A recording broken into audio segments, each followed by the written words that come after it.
What is up, folks?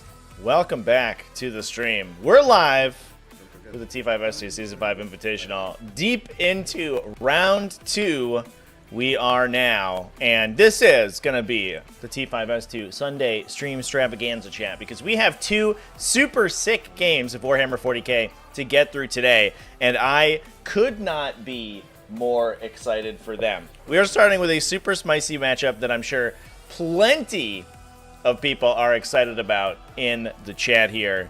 We have over here in the red, I think maybe a fan favorite because we do have some Blood Angels on the table. This is Paper. Eat bolt gun!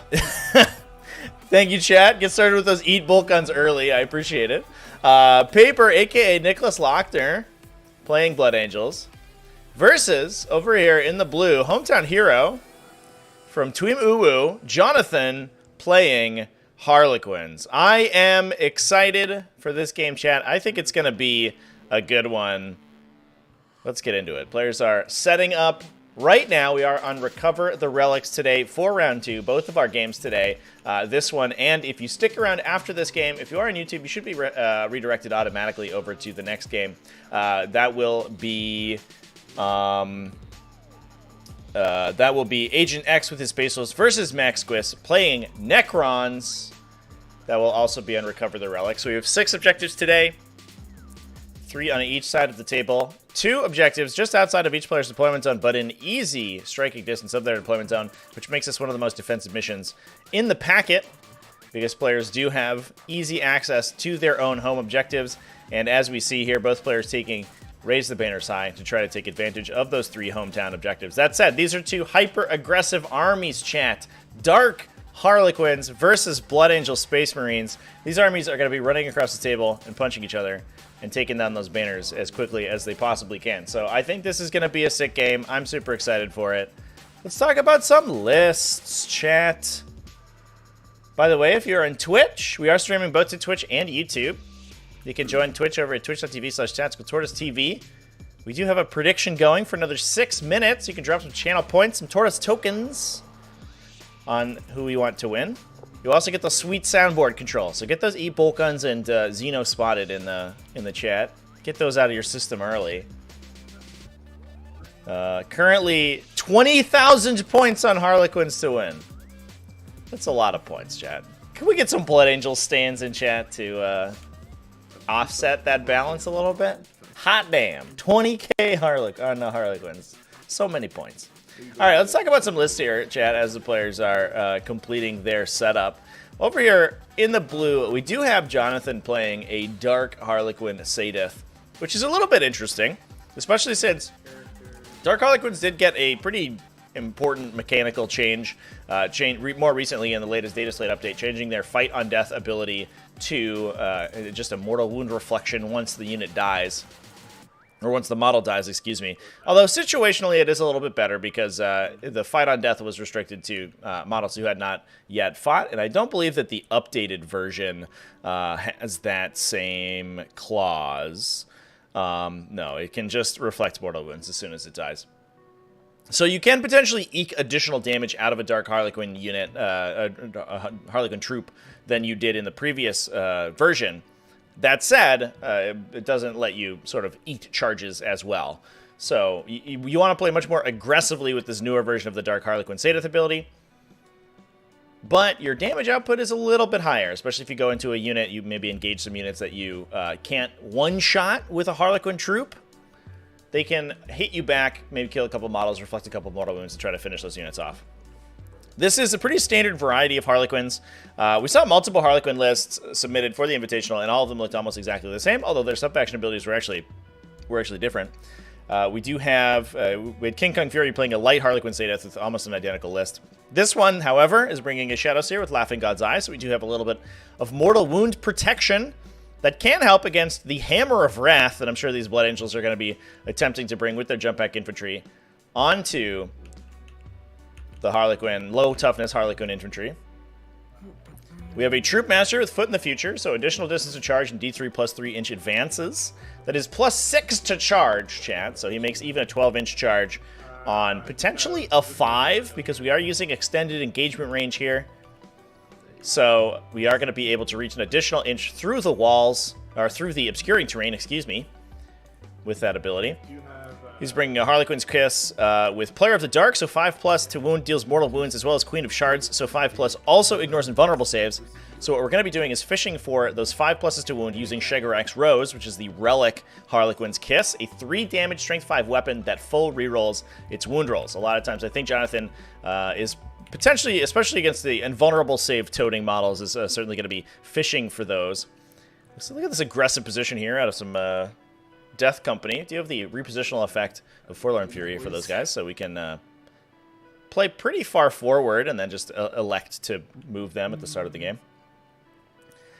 After that, we have 6 Harlequin troops, each of them with a mix of the different weapons, so we can unlock as many of the weapon stratagems as possible. We have a mix of Neuro Disruptors. I guess almost entirely Neuro Disruptors and Shuriken Pistols. And these, oh no, excuse me, a mix of Neuro Disruptors and Fusion Pistols, yeah. So 1 Shuriken Pistol, and then Disruptors and Fusion Pistols on the other 4 Harlequin troops. Interesting to see those in not a light Sadeth, because the light obviously gives you the ability to advance and fire those pistol weapons, which makes them much easier to get good shots with.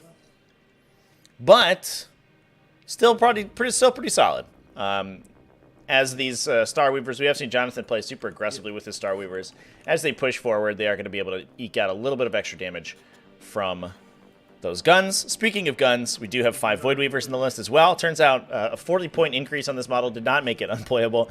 And most Harlequin lists, I think, are bringing this composition of 5. Jonathon has oriented it in 2 units of 2 and 1 unit of 1, all with prismatic cannons. And just for the viewers at home, just so we know, the TTS Void Weaver model is actually on an incorrectly sized base, as Jonathon pointed out to me when he built his list for the event.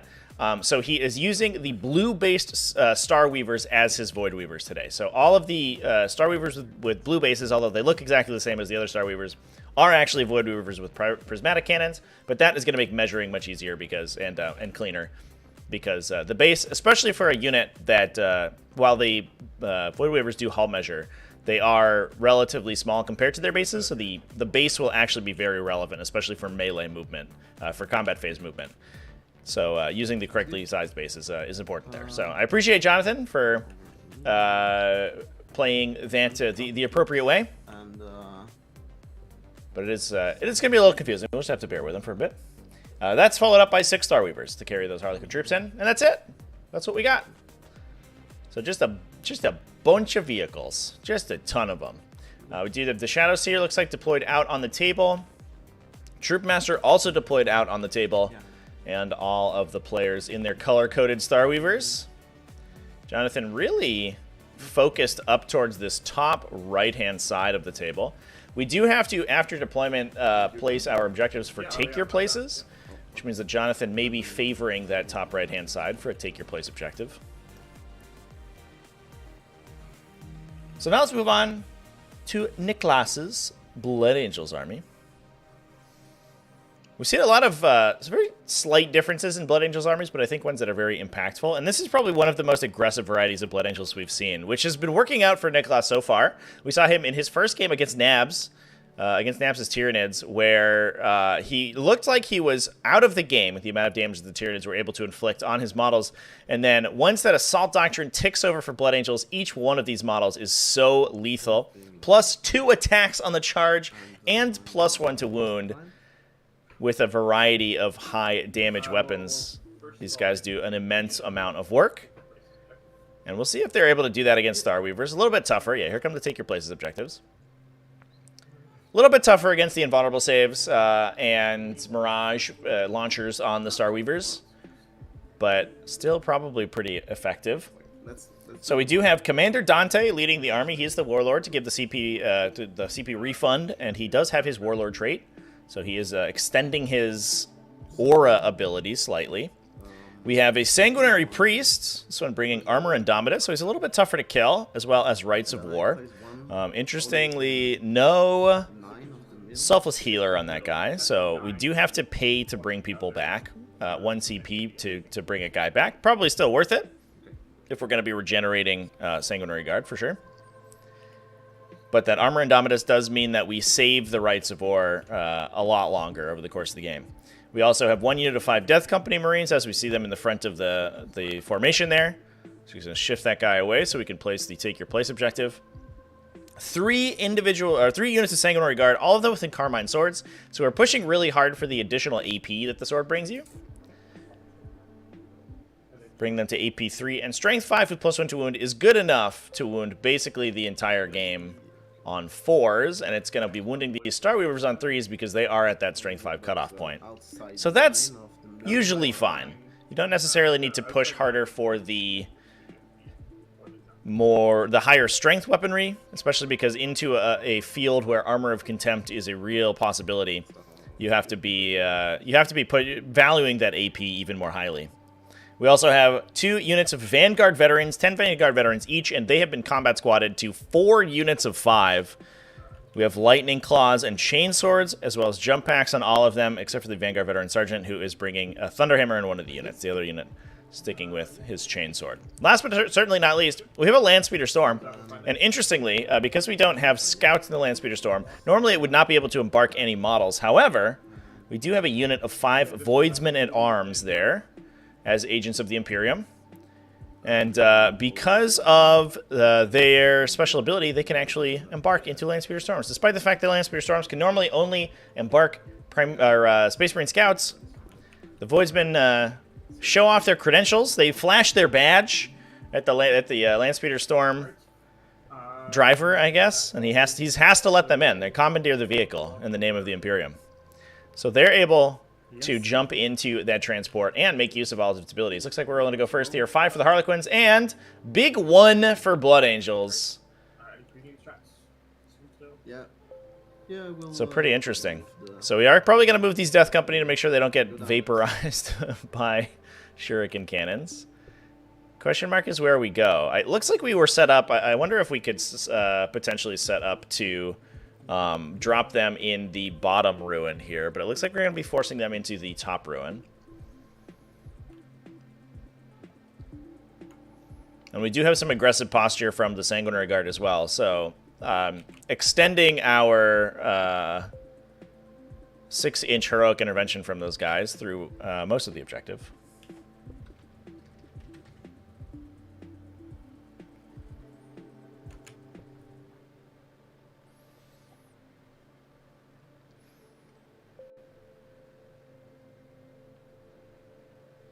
Something like this should be okay. And then... how can the Voidsman avoid the Scout keyword? It is a special rule that agents of the Imperium have. I'm sure I can pull it up real quick, chat. That allows them to embark into Imperium transports regardless of restrictions. It is called Warrant of Trade. You ignore all keyword requirements when embarking onto an Imperium transport.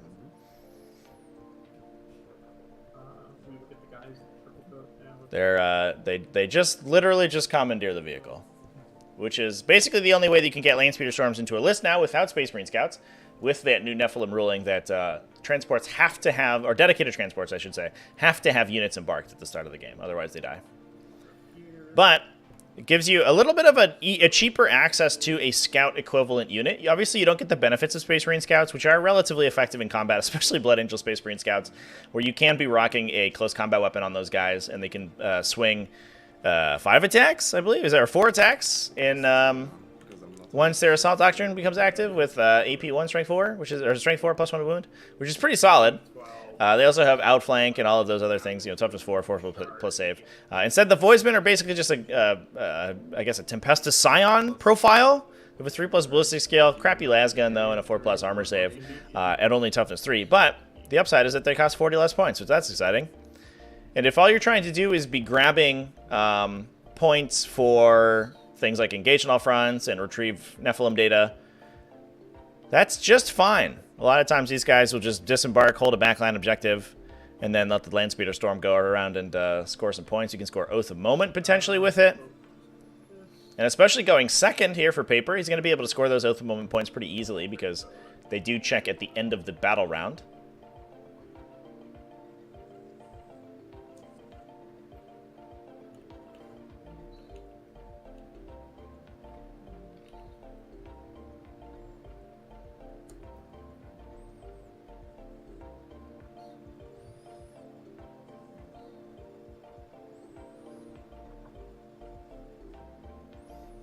I'm not sure what the ability you're referencing there is, Better Ed.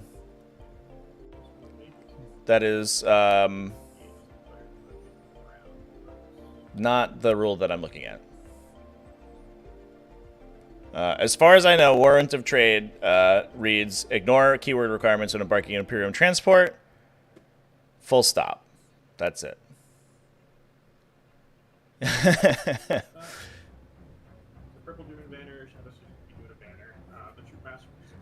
Is our voiceman a Blood Angel specific unit? No, they're not.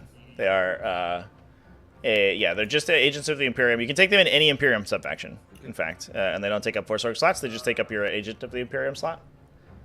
So you take them instead of taking Inquisitors or those other guys. Assassins is the word I was looking for. But they are only 40 points. You know, it's 40 points for a unit of 5 dudes, and if all you need is to hold an objective, it's a pretty good trade. So it looks like we are pushing Starweavers forward for Jonathon. Not too many attacks going to be made this turn, which I think he's probably I don't know okay if with. I should sub anymore after seeing the absolute bank you make off YouTube in that tweet. After seeing the absolute bank you make off YouTube in that tweet. Chovos, thank you for the sub. I'm not sure why it's echoing here, chat.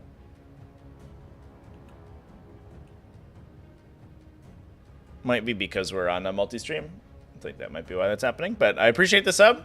Yeah, making mad bank on YouTube. Big old 1 cent ad revenue from a video recently, which has been pretty good. I've been putting a lot of time into making shorts recently, chat, which has been a roller coaster ride of emotions because their views are high, but their revenue tends to be about 25 cents a video, which is, you know, tough to make a living on, but we'll see. We'll see if we can make it work.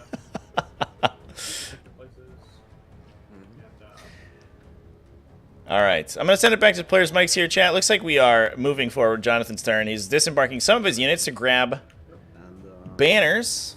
Okay, cool.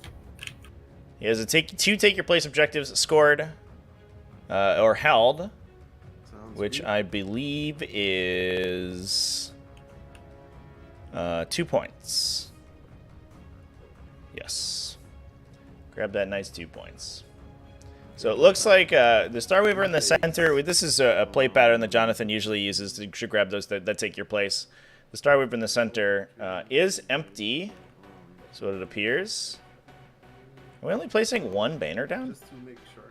These guys move 12. So they end up here. Then I get plus. What is it? You get So I plus need 2, to so it'd be- be an 8 inch charge.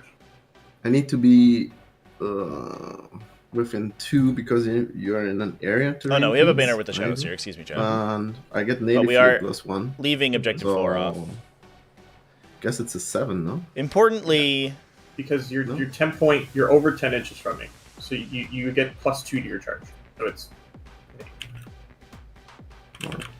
because Okay, the 1 inch engagement covers the 0.2, right? Alright. That's how it is then. Okay, then. yeah, so it looks like players discussing potentially a big charge here. So quick turn out of Jonathon. Nothing exposed for the Blood Angels, so can't use all of their big guns to shoot people. The Harlequins, excuse me, can't use all of their big guns to shoot people.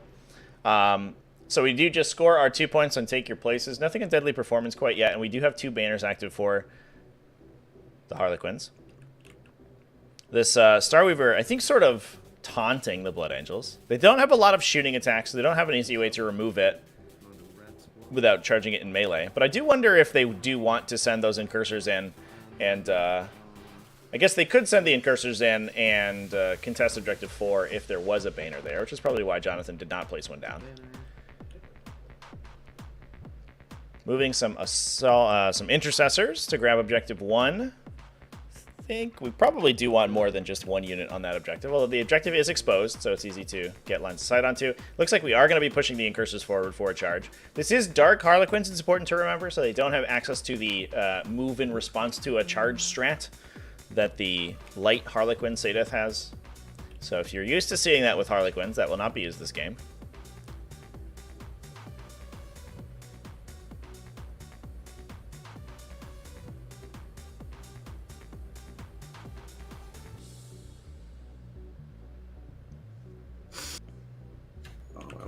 to do that.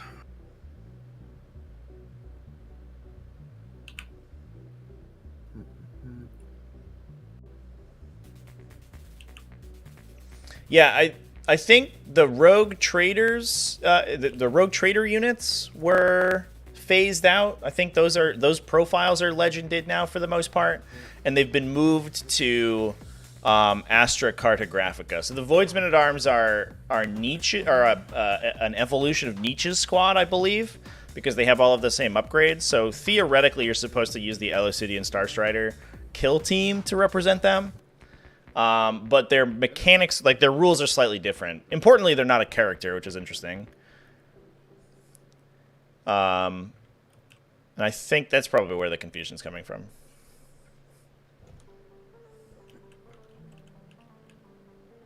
Yeah, big ol' F in the chat for the Rogue Trader faction.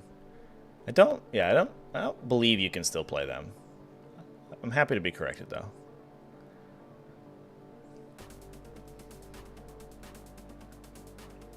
So it looks like we are going to be play relatively defensively from Paper here. I do wonder if he is... Looks like they were measuring a potential 8-inch charge onto a Star Weaver on the top right objective. It would only be really killing a Star Weaver, which I guess scores out an Oath of Moment point, which is pretty useful. As well as we do have a Relentless Assault on the Blood Angel side of the table, so we are going to be incentivized to push for those big charges to get models into the Harlequin deployment zone. That's because we're going to be able to score. We're going to be able to get that 4 points if there are no Harlequins in the Blood Angels deployment zone, and we do have at least one model from the Blood Angels touching the Harlequins side of the table. So that would certainly help. That's 4 points is a big swing there. Interestingly, that might be a little bit of a downside for Paper. The Harlequin army does so much damage at range. If he exposes himself too much, they can just remove everything they have line of sight to, and they can play aggressively themselves. So there are situations, I think, where the Harlequins can actually contest that pretty appropriately. But again, we are on Recover the Relic, so one of the most defensive missions in the packet. Both these players are going to be sitting back on banners for a while. I guess the other question here is whether or not we elect to put a banner on Objective 3 as well. Looks a little dangerous if we try to put a character out there, because the speed of the Star Weavers could make that really awkward. 7 plus 12, so that's a 19.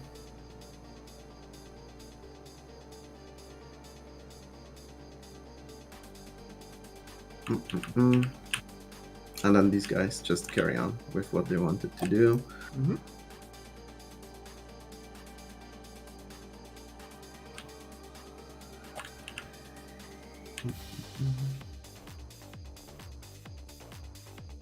And they will raise the banner. So pushes the Sanguinary Priest over to defend the more aggressively positioned objective. So if the Harlequins come in to try to fight this one, this is also going to be one that Paper is bannering, so he is really incentivized to keep this alive, which is why he has the Sanguinary Priest here to give everybody a hero OBSEC and protect them with that 6+ damage ignore.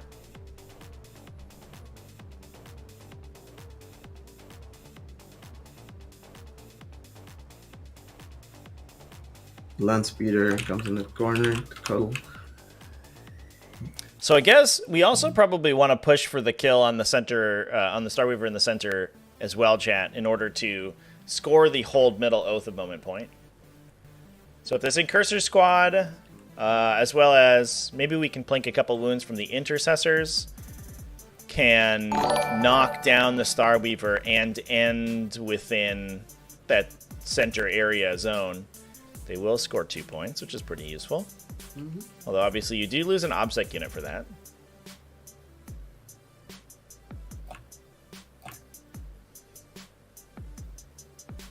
So how are we feeling about this game, Twitch chat? 20k on Clowns, only 3.5 on Blood Angels. Everybody is putting their money on Harlequins today. I guess the question always is whether they're putting their money on Harlequins or whether they're putting their money on Jonathon, which is usually a safe bet. All right, looks like we are going to be sending the Death Company in to knock out the Starweaver. And I think that should put them into should put that little guy into the dirt for sure. Putting another Intercessor Squad onto Objective 3, so we are going to be trying to triple banner here, which does mean we're probably going to see some Harlequin players make their way onto Objective 3 to try to knock that banner down. One of the interesting things about this matchup typically is that the player going first oftentimes has the advantage on banners, because they have the ability to place down all three of their banners immediately without the other player being able to threaten the a breakdown until the bottom of 2. So it is a little interesting that we didn't see a banner get placed on Objective 4, because it does sort of give up a little bit of that advantage, but obviously then there's no way for it to charge onto that objective and potentially kill a Harlequin troop squad before Jonathon wants that to happen. So he's playing relatively conservatively. But on the flip side, the second player has the advantage of bottom round 5 scoring. So because this mission is so easy to score, you have 3 objectives almost in your deployment zone, and all you need to do is hold 2 of them at the start of your turn to score 8 points. Both players typically get 8 points a turn, as well as a pretty hefty score on bonus points, which just requires you to kill enemy models. Or enemy units, excuse me. So the primary objective score is usually a bit of a wash in Recover the Relics, which means a lot of times the games come down to the bottom round 5 scoring for the second player, which lets them get a 4-point bonus, and that banners score. So the advantage on banners typically goes to the player going first, whereas the primary objective score typically advantages the player going second, which makes an incredibly close and balanced mission where both players are very high scoring, and it's going to come down to a few points at the end. Now, to be fair, though, both these armies are relatively aggressive, so there's potential that we just see a big scrum, and they beat each other up on somewhere around round 2 or 3. But whoever wins that fight ends up winning the game. We'll see if that happens. I think we'll probably play a little bit of a cagier game in that, but we'll find out. I know Niklas does like to play a little aggro.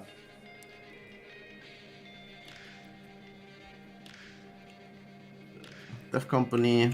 So let's do the Incursor. No, let's do the Death Company first. So I need a 4 or something like that, right? 4 on the dice, yeah. Yeah, Company in on the Starweaver. So they make it conveniently. And we are placing them in a Sock Doctrine with the Sanguinary Priest, so they're +1 attack.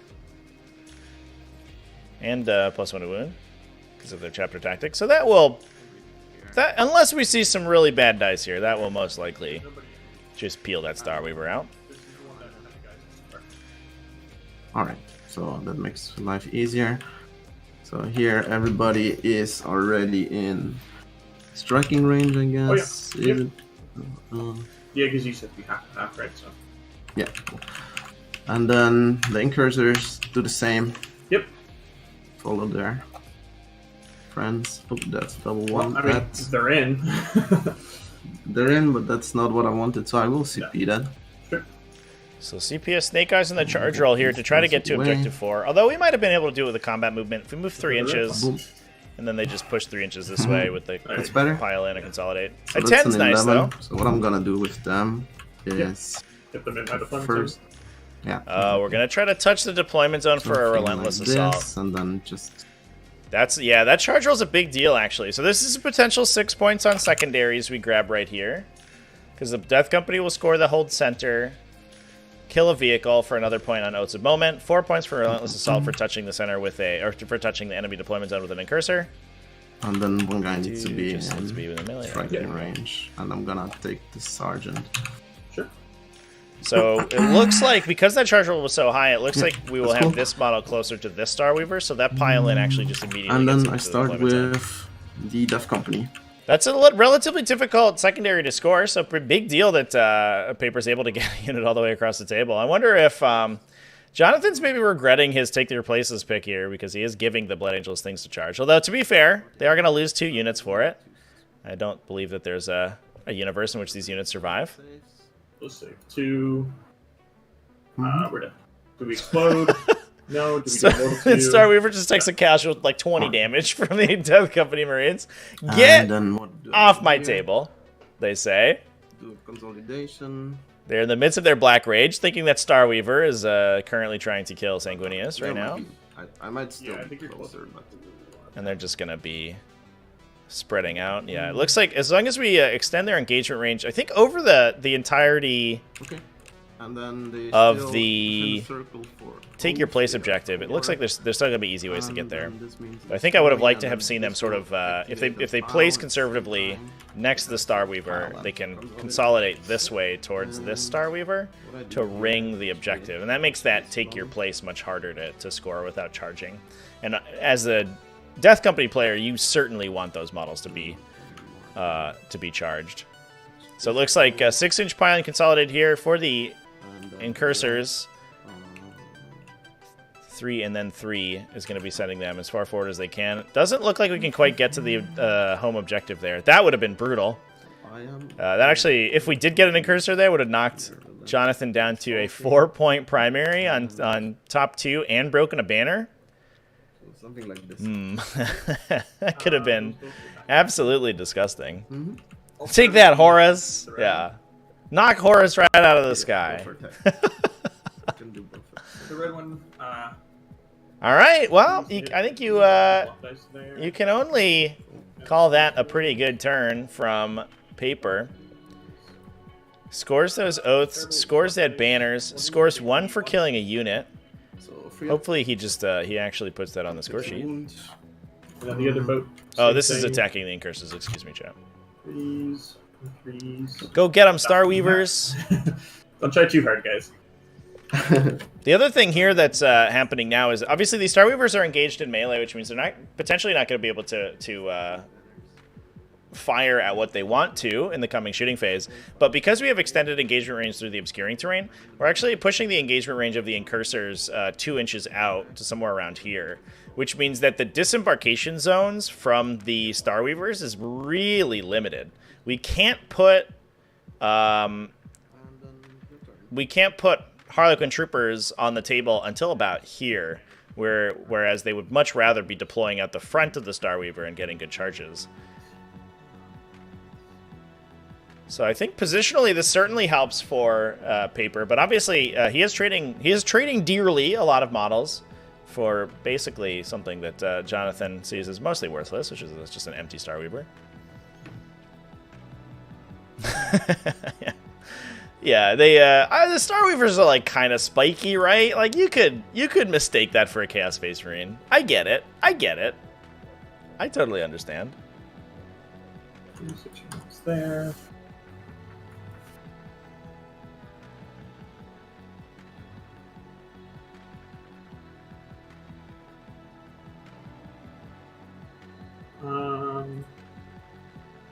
So we'll get the guys and the clean boat out, I think. So full 3 scored for us a moment, actually, yeah, because we didn't fall. Nobody ran away this turn. This is much more an aggressive score, I think, than you typically see from Space Marines early. The other thing too is what we're doing here is kind of splitting Jonathon's focus.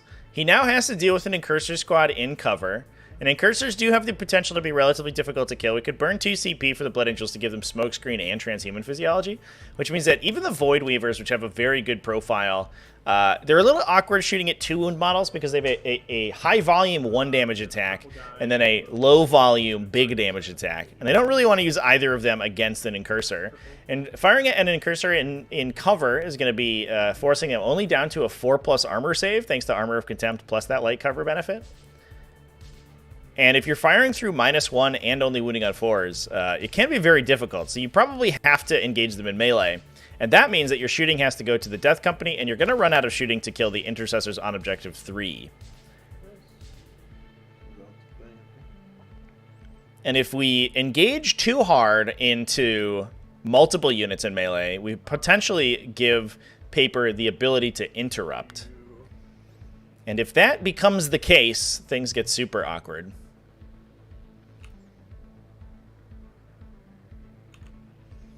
Because even against, even on the charge, like while being charged, even these regular intercessors will put the hurt on a Harlequin player troop. We don't have a character nearby for rerolls, I don't believe, unless we're at 9 inches of Dante over here. But they do get +1 to wound, so they're wounding on 2s. Into toughness 3 enemies.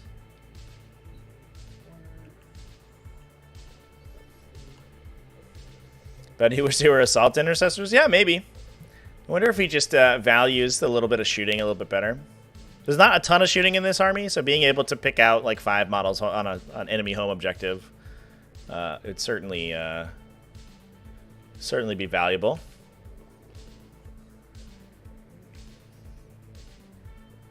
I almost wonder if I would have liked to have seen a little bit more aggressive position from the Sanguinary Guard, because what we could potentially do is leave a 1.3 inch gap between these intercessors here, and leave a Sanguinary Guard 4 inches behind the lead intercessor, which means that if a Harlequin trooper goes up to engage him, you're actually automatically triggering the intervention from the Sanguinary Guard. And while that does open the Sanguinary Guard to be attacked, you can limit the amount of attacks you get into them, and you potentially either put a bunch of additional models on the objective just to make it harder to score out, or you can just kill the entire Harlequin player troop easily.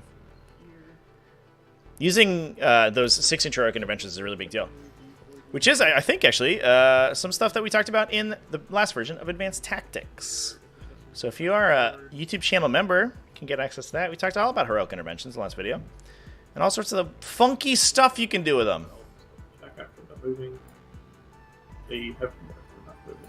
Turns out, I'm touching terrain. 6-inch heroic interventions are pretty powerful.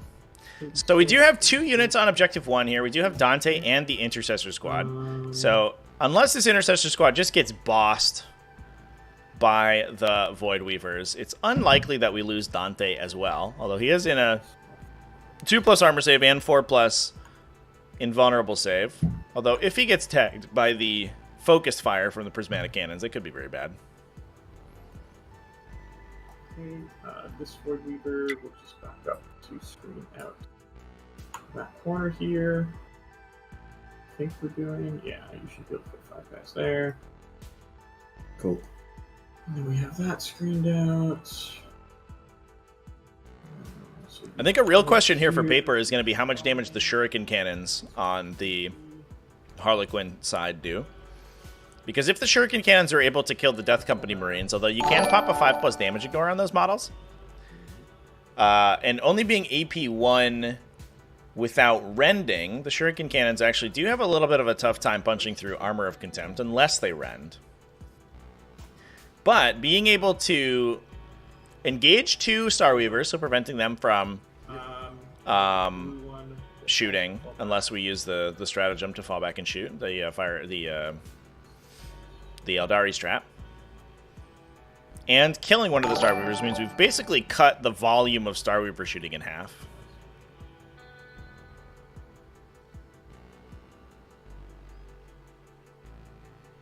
Yes. I might spend a CP to allow him to fall back and shoot.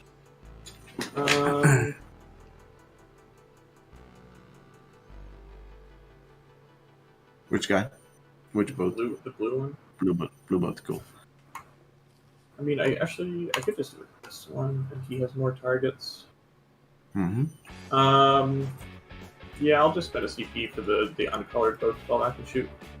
All right. I think this guy actually wants to go more this way.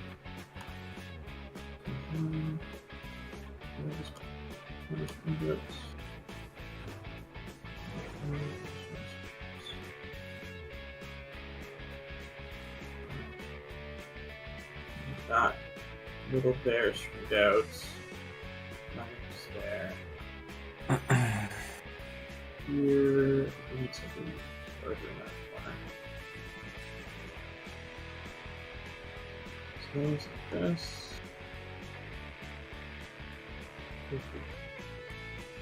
Yeah, I don't think we fit guys in there. Can't see them. That's fine. Alright. Let's do Psychic Phase. Cool. We'll do a Mirror Minds. We do. Do you have any denies or anything like that, or? No, I don't. No. Okay. We'll do it on the Death Company, I guess. D3 for 1, and then we roll off. You want to use the red dice or the blue? It doesn't matter to me. So. Okay, so just one more to it. So, 6 up. Yep. Nope. Okay, 1 damage, and then we'll just do a 14 there. Since we're going to gain cursor, so we'll just do a Shard's Play, which goes off. So we'll just do 1 to that company. You have 6 up. So 6 up. Yeah. Nope. So 1. So yeah, 1 guy is dead. I'll pick this guy. Okay. Fun. And then we'll shoot. The Shadows here will shoot her grenade launcher into the Death Company. Okay, moment of truth. 3 shots. 3 shots. What do we get from these cannons? 1 hit. You're -2 leadership now, so a 6. Yeah. I don't know. D3. That's enough. I'm leadership 7. It's only 1 mortal. That's only 1 mortal, so 6 up. Yeah. Takes it. Okay. The red squad will go. They'll just put all their pistols into the incursors. So we'll start with the fusion, or you gotta get 1 wound, yeah. So we'll start with the Neuro Disruptors. 1 mortal wound. And then the fusion pistols, 2 hits, 2 wounds, AP4. 2 wounds, AP4, so AP3. I'm on a 2 up, so 5 ups. Alright. Okay.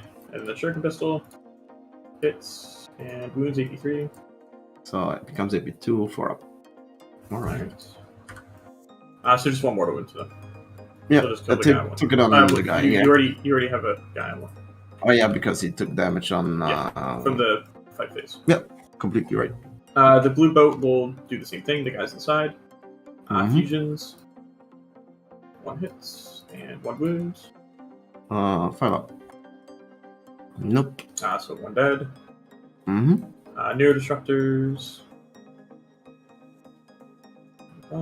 2 mortals. And then grenade. Okay. 1 more 6 dice. shots. Oh, should that shoot this? Whatever. 2 AP1s, so 2 ups. 2 ups. Fine. Alrighty. Green squad will shoot their stuff into them as well. So fusions, 1 hits, and 1 wound. Okay, 5 up. Nope. 1 more dice. Neuro Disruptors, nothing. Shuriken pistol, nothing. Okay. Alright. That's not terrible. Let's do the guys in the purple boats. Pistols into the Death Company. Let's So go. fusions, 1 hits, and 1 wound. 4. 6 up. So 1 dice. Or, I mean, you can roll your field case if you want, but No, that's it's fine. yeah, hard support damage. Neuro Disruptors, 1 mortal, and then the I guess we do a grenade now because you're not in cover. 3 shots. Makes sense. 2 hits. 1 AP1. 3 up. That's 2 wounds then because of the mortal. Yep. 6 up, so 1 dice. 1 more dice. Yep. Then the guys in the yellow boat will shoot at them. So the Neuro Disruptors, both miss. Shuriken pistol, hits and wounds. AP1. Good. This Void Weaver will shoot everything into them. Mm-hmm. I think you can see the intercessor over there. No. Yeah, he'll just shoot everything in there. So the big gun first. No. 2 hits and 1 wound, AP4. In the box. This is into. Sorry. This is into the Death Company. Yeah, so no save and then 1 dice. Yeah, so it's 5 damage. Yeah. And then the Shuriken Cannons. 1 AP3, 2 AP, or 3 AP1s. Okay, he did. So with the help of the Harlequin troopers, looks like we're able to clear out most of the Space Marines in the center pretty easily. The question is whether or not we're going to have enough attacks to kill the intercessors as well. Or if we see a transhuman used here on Victor 3. I'll do a luck dice on that. Okay. 2s. Using some Luck of the Laughing God One, early one. now. That is a 5-up. Yep. Nope, One dead. so one guy dies. It's that guy. Okay, and then the Nero Disruptors, 2 hits. Just 2 mortals. 2 mortals, so one more dice. And then Shuriken Pistol hits and does not wound. Alright, now we just got a bunch of Shuriken Cannons, so we'll start with the purple boats into them. Let's go. 3s and 3s. Okay, 2 AP3s, 2 AP1s. So this is on 2s. Yep. One guy dies. And this is on horse. Or it's AP3. That'll be 5. Or you reduce it to AP2. So horse. Where's the dice? I can't see the dice. You made them both. You're good. Cool. Let's do the orange Void Weavers. They're just going to put their big guns into your intercessors all the way down here. 3 hits and 2 swoons. 3 wounds. AP4. Cool. 3 wounds, AP4 into... The intercessors in the back by Dante. Okay. Yeah, that's cool. So... I guess AP4, so 3 dead, because, yeah. How do I pull that? I'm done. Okay. Then we will do. So it does open Dante to be attacked. The white boat will put its. But I Shuriken think he's cannons resilient into enough the that we might not be that worried about it. 3s and 3s. 1 AP1. 1 AP1, so boom. Oof. Okay. Clips So out dead. an intercessor sergeant with a Who do I random actually shuriken pull cannon here? attack. This guy. And it does, we are going And to then peel this off the would objective, erase the maybe? banner. You still have put the time on me. So what we're trying to do What here do you is have left? break the banner, because the Starweaver will control the objective at the start of Jonathon's turn, which will remove the banner. The sergeant could then go put it back up if he survives. But obviously we will deny the point there. So basically, Paper deciding whether or not it's worth the entire intercessor squad for a single victory point. Which, to be fair, it might be. What is their leadership? Their leadership 8, so 4 guys ran, so 5 up, she runs, so pull again. Sure. So just flip the time back to me. Yep. So these 2 guys will do. How do we do this? I really need to kill that. We'll do the two. Let's do this Shuriken Cannon first into that intercessor, see if they can pick him up. And let's go. Only 2 hits. Not a good start. 1 wound, AP1. This is a 2 up. Yeah. Alright, then the teal boats just do both their big guns into the intercessor. Cool. All hits. 2 wounds. I could luck dice 1. Yeah, I'll luck dice 1. So 3 wins. Burning through our luck dice really early. 3 wounds. So the shields are 84. kind of down for the Harlequin team. Although the downside of... Thank you, chat. The downside of this composition of Blood Angels is that it doesn't really have a good way to clear Starweavers before the charge phase. Which means that while Paper will be... He has the opportunity to kill a ton of Starweavers here. What he doesn't have is the ability to kill the troops inside. So what he can do is probably kill 4 or 5 vehicles this coming turn. The question mark is whether or not he can do so and survive the counterattack. What he might be incentivized to do, because he does have a CP lead right now. Ooh, and it looks like that last intercessor does end up going down.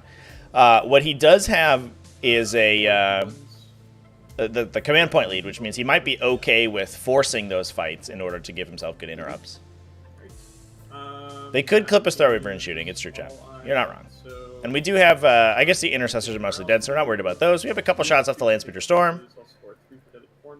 But it's not something I would rely on particularly much. Let's go. They go 7. So charging into the Incursor. Guess we do have these players getting up in there, but we may see a curtain fall on I will them set to defend. Sure. to run away. Got no reason not to. Right. And they have we'll do special weapons first. So 3 to hit you. Okay. 4s. 2 AP3s. 2 AP3, so this time we slow roll, put the time on me. 5 ups. It's 4 ups. 5 ups, you're right. So he's 2 damage. he's dead. Yeah. And there's still blades to coming, but they won't be on 5s, and they are AP 2. If that guy survives, it's no, it doesn't suck because you get to PAL. Yeah, I can still consolidate. Yeah. Alright, then he dies. Goodbye. Okay. Alright, Also so now we're at the end of the turn. So, yeah, so 3 deadly formers, 4 take their places. I killed 3, or yeah, I got 3 for recover realms. So, over to you. Good stuff. So, Okay. 2 for banners. Because...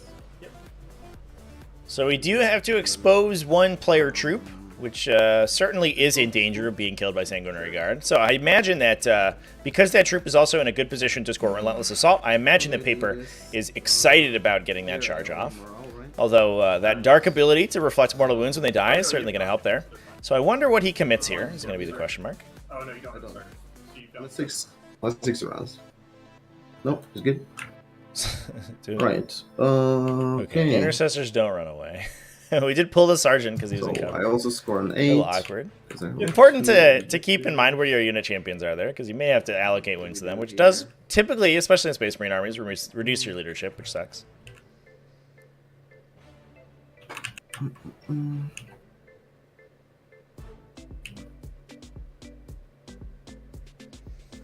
So going back to Paper's turn, how are we feeling about this game, chat?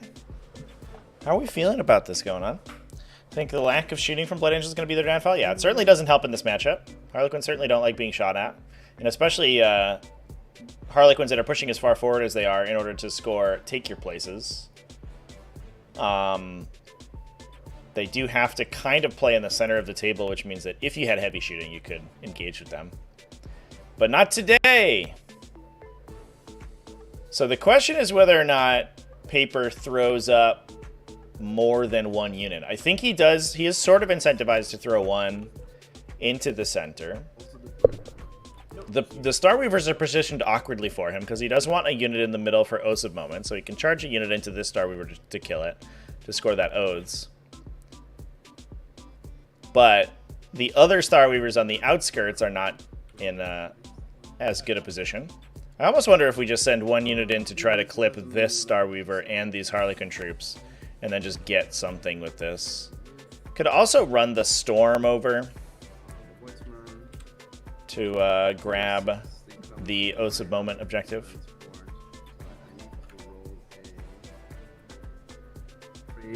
On the advance. You need to go... Yeah, you need to go just over 11, so we need a 3 advance, yeah. And which means in this mission to push you on a... I think this might be the only turn where I can push you on a 4, which also means these guys need to come out here and then charge. But you can get out with this thing.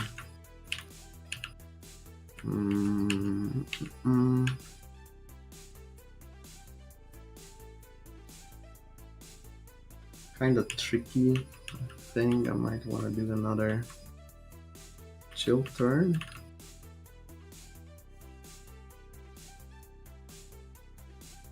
I at least need to take this somehow. And for Relentless Assault, I want to advance this guy over here. Then the Voidsmen are on there. And if I take this from you, I might as well.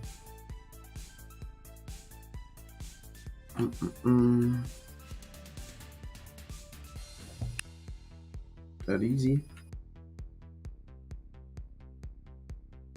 Or oath again, kill something.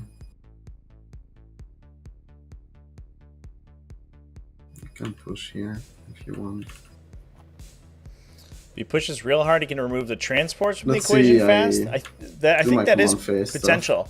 The awkward part is an overcommittal here because so much damage is being represented by these Void Weavers sitting in the back here. We also have to keep in mind that there's a Troop Master in one of these transports. I believe it's yellow. It is yellow. So the colored transports, these 4, are going to disembark 5 Harlequin players as soon as you kill them. And we have a Troop Master coming in, plus all of this shooting. So if he pushes fast enough to kill the transports, I think he trades the transports for the majority of his army, which is not an amazing trade.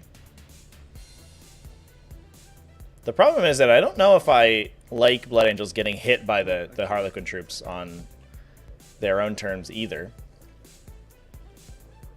I'd like to see him pick up the green squad, because anytime you can pick up the troop unit before things get spicy, it's always good. And there is no objective secured down here, so I don't know if we can get an OPSEC model in there, but if we can potentially get a big charge, maybe a Sanguinary Guard squad pushes in, gets a big charge and a pile and consolidate, gets more models of this objective and tries to take it, that'd be cool. And he can project OPSEC to this objective to take it, potentially too, and knock Harlequins down to a 4-point primary.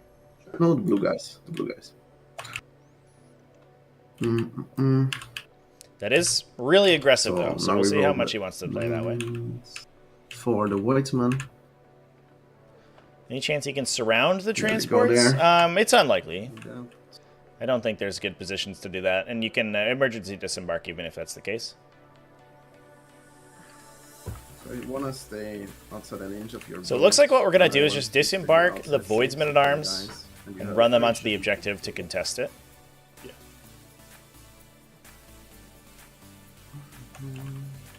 And then the speeder is going to advance as well. Sure. Speeder advancing, which turns on skilled He goes riders. 20. Mm-hmm. And going 20 to... Stuck in the boat. Yeah. Get an auto raiser, bud. Goes here. So. Oh, boy.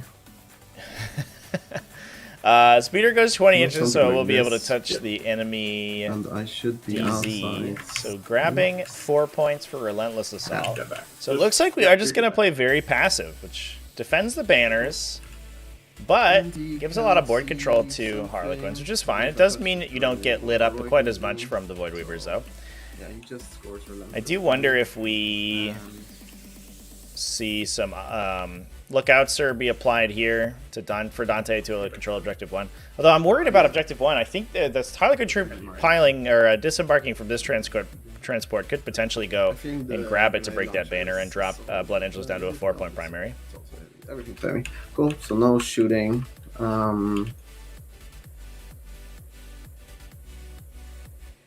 What else do we do here?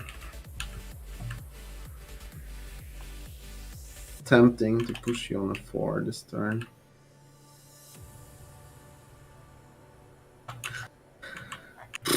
Let's do that. Don't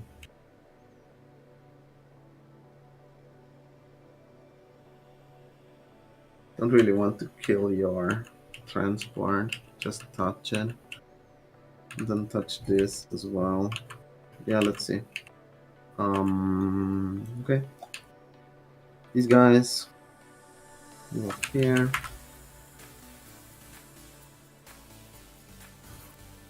Because there is no upside right now on there, right? Into that on that one, no. No. And also, on no objective is upside, right? Nope. No. Not right now. Cool. So electing to push the Vanguard veterans forward instead.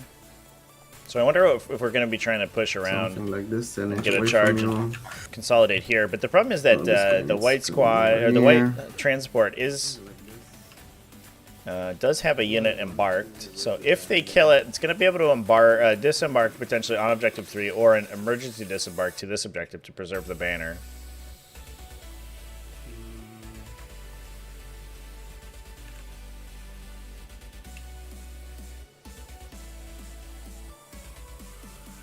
Might as well try. Sure. And we have rerolls on the Sanguinary Guard squad. So I said it wasn't going to be that aggressive, but So these it is bad kind of boys aggressive. come here. It's a little aggressive, in fact. The Sanguinary Guard are pretty resilient to the Shuriken cannons, Banner. especially in cover. Even the ones that are... Ooh, and they are doing a banner. So no... So they are chapter mastered, but no, they're not going to be... Looks like taking any attacks. Wise. They are 2+ saves, so even the rending shots will drop them to a 3+ rather than lower. But you don't want to lose a Sanguinary Guard before they get to hit, because they're so dangerous. We're going to be replacing the Intercessor Squad with a Vanguard Veteran Squad on Objective 1.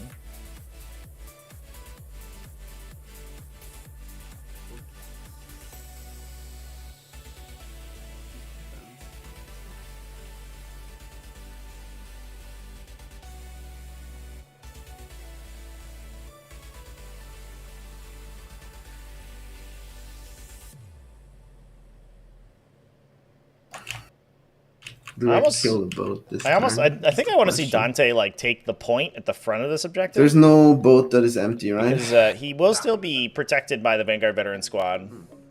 We'll have the Intercessors to hold the objective there as well, so it'd be difficult to clear it, and it means that he does Troops jumping force, out. or he does project a heroic intervention if anybody comes in to try to touch it without charging.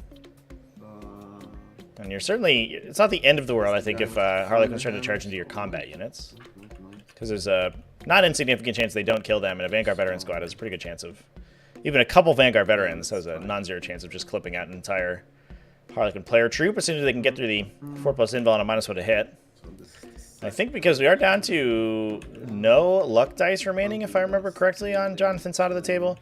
So he actually will be taking quite a bit of damage this I turn, think these intercessors. if he does end up fighting. They go far. They go not far enough.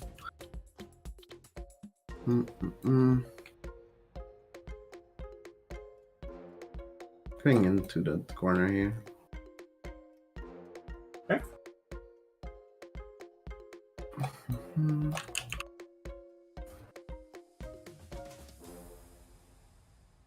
And then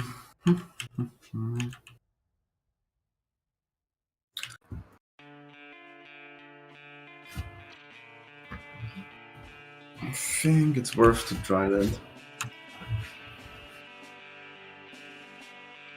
Finger Vets coming out to play. Okay.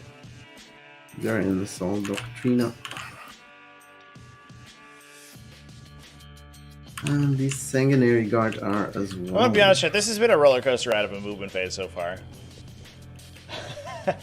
I've been unsure whether or not Paper's going to push aggressively forward or play very conservatively, and it looks like he's trying to do both at the same time. Which is, it's all over the place right now, chat. So we have a Relentless Assault scored already, but we're not pushing for the green player troop, which is out in the open. You could just go kill it. Just go get it. You can leave this, maybe even charge that Star Weaver with the Landspeeder Storm. To get the Oaths of Moment point, but then engage the Star Weaver, so it is, it will have to fall back, use a strat to fall back and shoot. We can send a Vanguard Veteran Squad in, clip out this player troop, hold down Objective 4, or potentially, if we get a big enough charge, push for Objective 6, which would be awesome. Although it does seem a little bit aggressive. And then I'm not really sure what you do about this side of the table, because none of these models are OBSEC. So if these Vanguard Veteran kill the Star Weaver, the White Star Weaver, we're just going to disembark a unit onto Objective 3, and that's going to just take the objective away. And then have a unit that can go fight the Sanguinary Guard.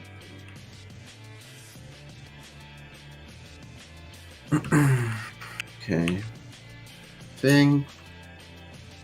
That's how it is. That's how we do it. So let's do some shooting.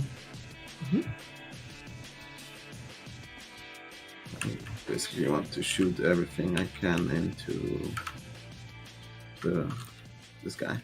One crack grenade here, and then the Voidsman, the advanced, so they don't do anything. Cool. So the crack grenade. So banner. Mm-hmm. Put the banner up again on the other side. Flip. And then I relentless assault. Both. Yeah, let's throw the crack grenade from the purple squad. Sure. Here it comes. Doesn't it? And then what we are gonna do is charges. I don't know if you want to, but these guys do have a crack ring as well. I actually don't want to hurt this guy. Okay, yeah, that makes sense. Let's do some charges. Sure. Purple here. Yep. Oh, 3d6 is not it, sorry. So I'm rerolling that. Yep, that's fine. That's 4. It's more than enough. Yeah, I want to push on there. So might not be able to do it then because I also don't want to kill it. So I'm gonna CP reroll that. Sure. That's a 6. So you're down to 4 CP, right? Yeah. Let me think if that. Am I closer to this 7 guy? down. Yeah. Fortunately not. It's a little That's awkward shame. charge roll. Yeah, trying to get models onto this objective to contest No it. way I'm cracking Or to this break the now. banner, I think. How can I do that? So if I go straight to this, I'm also still closer. So did you? Yeah, I think or what I we did that do myself. Yeah, I dropped Chad, it for you, yeah. is we move this model this way, and then use pile and consolidate to go like this. Yeah, that's a shame. And then chain the So rest of the unit. yeah, let's just move them.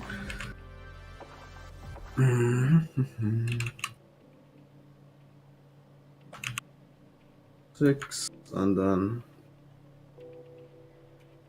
Yep, I Yep. do something there it like is. this, and then be And closer. then that Is there- should be good to contest here.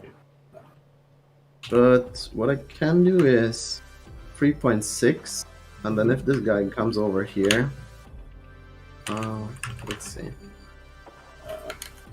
Let's make it, yeah. Just, if you want to go and touch this objective, you would be more than 3 points. Is there a way to do that? So he was here.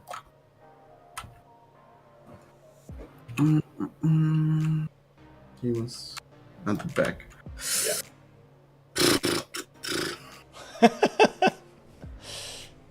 Yeah. There is no way. So some awkward combat phase movement here. Yeah, it's 3 points. Needed a bigger charge, I think, to make this easy. Yeah, Base just was, move if your them. base was bigger, it would be possible, but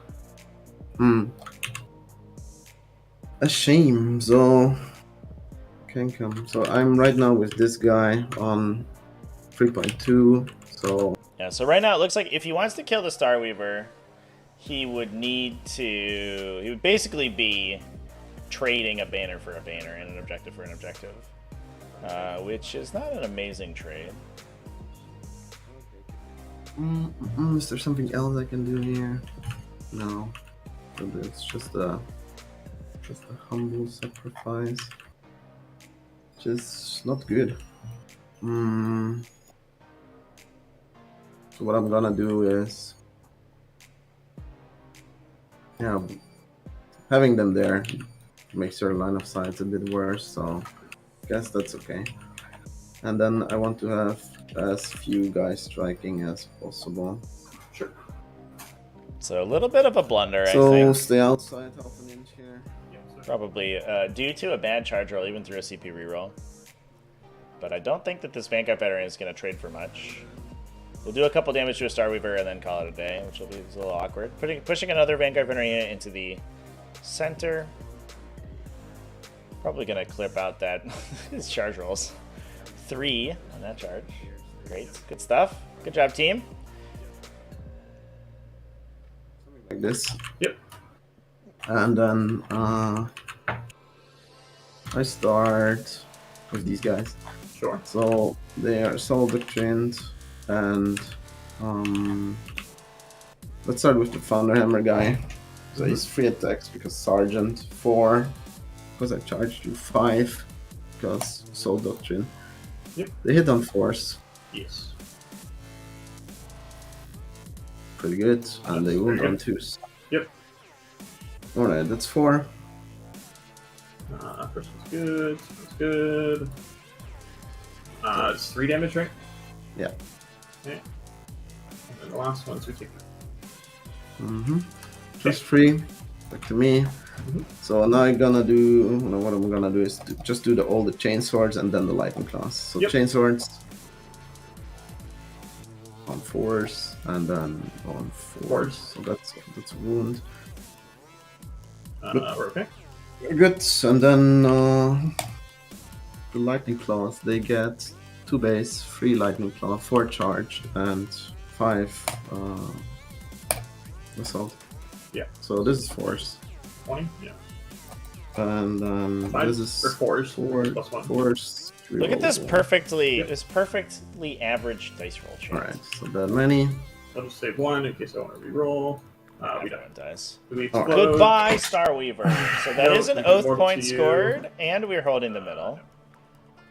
Slowly but surely killing these Star Weavers, although we are trading expensive Vanguard veterans for it, so it doesn't feel that good. Alright, then. So the question here is whether these guys just go all in on the Star Weaver. I actually wonder if there was a universe where after the charge roll was determined not to be able to get to this objective, you just fill this objective with your engagement range, Force. and you do set up basically your guys, you know, somewhere out like this, and you maybe cut 2 from the swing, and you do actually try to kill the Star Weaver. But as long as you can 2, and then prevent 2 the chain swords. disembarkation onto your home objective, you're actually okay.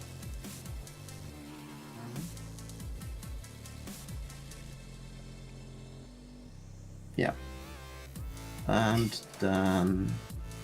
Yeah, you One hit. one more. So what I'm gonna do is just do the. Well, so you Mhm. hit 1, and then you still need to Oh. try to move it. Oh, did I? I forgot. Okay. yeah, you got 6. Oh, Yeah. okay. Big wound, and then 4 up. I take another. Mhm. Idiotic Synergy, I'm doing great. Okay, Thanks cool. for asking. I'll hit you back. I'm excited for 2 super sick games of 40k today, because we have another one right after this one. More Space Marines on the table, chat. That's going to be Space Wolves versus Necrons. Agent X versus Max Quiz. And I think that's So my get hyped for that. Lots of 40k streaming happening. Thing. Yep, I get yep, 1 one. for recover the relics, and I get 3 for oath again. Yep. So I do think that Jonathon presented a difficult puzzle to unravel for the Blood Angels, and I'm not sure that I like Paper's proposed solution here. I do think he was hurt a little bit by dice, not getting that good charge in the Star Reapers. A little bit sad. Did plink it for 3. But I think I definitely would have liked to have seen these Vanguard veterans either try to kill the Star Weaver, or I don't know, maybe just do something else. Maybe just leave the Star Weaver alive to do whatever it wants. The awkward part here that is that Paper is not even controlling his objective right now. Not that it makes a difference for the banners, but it does make it easier to take it away from him. Although I believe that the Sanguinary Guard are threatening an intervention across the entire objective, if I were to guess. Looks like they are. Which means that anything contesting it, or trying to control it, is going to be in danger of the Sanguinary Guard. Although I do think that those guys being exposed means that that's going to be Jonathon's #1 target for the turn. Ooh, chat, for sure. Ollie's Team Max, though. Ooh, sounds like it might be a contentious one. Although I know we do have a lot of Space Wolf stands in the community, so I know Agent X is a little bit of a folk hero for Space Wolf players. And he is playing a pretty unique list, so I'm excited to see that one. I think that's going to be a sweet game, chat. I'm excited. I'm pretty psyched. Agent X always comes out with the Space Wolf goodness. Yeah, that's what I thought. It just gives you less reason to drop in now. Yeah, so we could have potentially knocked Jonathon down to a 4-point primary if those Vanguard veterans had gotten onto that objective. So that is even sadder for the Space Marines, because we did basically just give away this Voidsman unit for free. The amount I wanted to see this Harlequin player troop get killed is so much. I think I would have liked to have seen the Star Weaver in the middle just get engaged with the Storm. The Storm scores hold middle. And maybe we kill it with something. But the Vanguard veterans push to fight these guys. That locks control of this and scores Relentless Assault. And then if we push for a kill here, we can try to get that objective more easily. Maybe just go all in on this transport, I'm not sure. But it looks like Troopmaster's about to go into the Sanguinary Guard, going to put that Shiggurax Rose to work. It is only AP3, so on a 4+ save on Sanguinary Guard, but full rerolls to wound. And so we do have a pretty good shot at trying to deal with it. Ooh, looks like we may go for Objective 1 with the Troopmaster. And he has a very good profile at killing Max. Not sure to root for in the next game. It's that's fair. On one hand, it's Space Wolves. On the other hand, it's yourself. So, you know, it is a real open question. So the Troopmaster does have a very good profile at killing Dante. Although he does have to deal with the Vanguard veterans if he wants to engage, or if he wants to take that objective away. Killing Dante by itself doesn't do that much. It just removes a relatively important piece from the Blood Angels army, but it's not. Dante, I don't think, is central to their game plan. Just very useful in the matchup because of all the hit penalties that Harlequins have. No. Okay. If we get a good advance, we can just get on the point. So we'll see what we get. I wish you could put drop pods on the conga line. Yeah, just do a orbital strike, orbital bombardment, right on objective 6. Boop. Easy peasy. I was looking through characters to play when I was building the 60 Space Marine, the 60 tactical list, and there's a fortune character that gives you a free use of orbital bombardment, which I thought felt kind of fun. Yeah, I think we'll go for it with these guys. Cool. Yeah, we should be good. Through there, through there. Through there. Okay. Yeah, so we'll advance. Oh, there we go. 6. So these guys have a 6-inch heroic, right? Correct. Yeah, I think another mistake here, or maybe a small mistake from Paper, was not surrounding the transport better. Once his charge flubbed, he could he wanted to make the line of sight harder for the Vanguard veterans, but he could have piled and consolidated here to force the Harlequin player troops a little bit farther back, and that makes this move much harder. So right now these players are threatening charges into the Sanguinary Guard and the Vanguard veterans. We're trying to get out of Unbridled Ardor distance, although it looks like the Sanguinary Guard's still in it, so so it is a positional, a good positional play from Paper, making it so that those Harlequins cannot get to that objective easily without triggering the intervention from the Sanguinary Guard. Like, yeah, looks like there's a tiny sliver here. Is that measuring correctly? Oh, yeah, it looks like we're out there. Okay, just kidding. We stand ready. Just kidding. I think literally if we had positioned a Sanguinary Guard here, there's no way to get on that objective without triggering the intervention. And I do feel like a good intervention here to disrupt Jonathon's plans is what Niklas needs right now.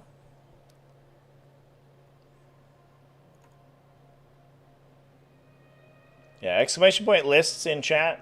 Chat will get you the list links too. Also, if you're on YouTube, they're in the description. TTS4DK.com as well is where /invitational is where all of the invitational lists are linked. So it looks like big advance for the player troop, trying to get them in to that objective.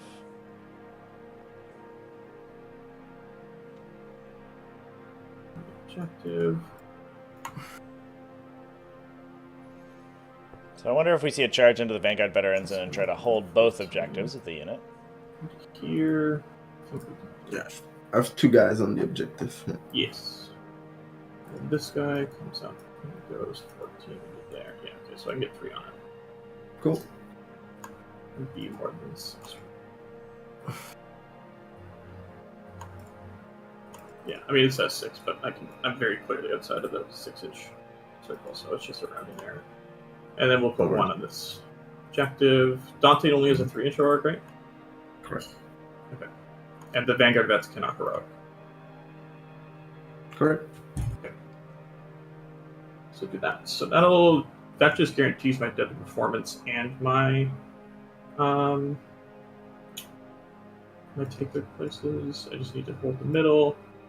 Okay, so the Troop Master is that. This guy goes. So this guy will go. So this guy wants to end here. So that means that we just have to move the White Star Weaver first, and the White Star Weaver is just gonna fall back. Just go this way.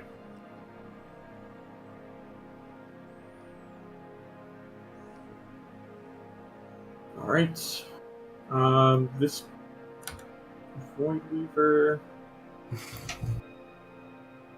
Alright. The Shadow Seer will come up and just get 18 from your Vanguard vets. Let's be 18 for 2 of them. Okay. 2 of them. This guy. Let's a bit further over to make sure that's smoothed out.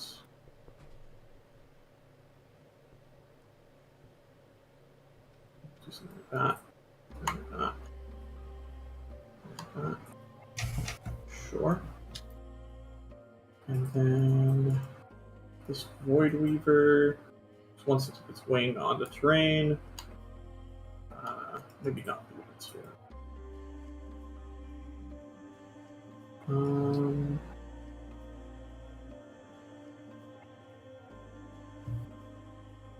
Just there. Yeah, no, it's fine. We'll just back up and just make sure we're screening out my backfield. So no automatic relentless assault for you, basically. Okay. And then my deployment zone should be fully covered. Slide this guy over there just in case. Okay. Cool. This guy's empty now. Let's get color on him. Okay. This boat just wants to be 6 from this guy. Nose. 6 right there. Okay. I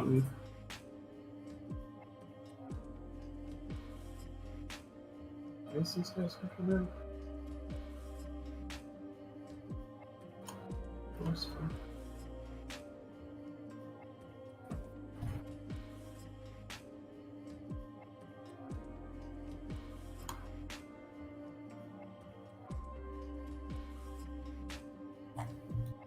All right. And then yes, we got that from there.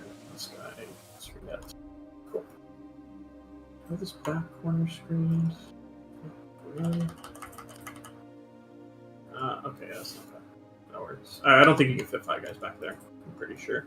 Correct me if I'm wrong. Should be now, fine. Void Weavers. What do they want to shoot at? Probably Vanguard vets. Definitely Vanguard vets.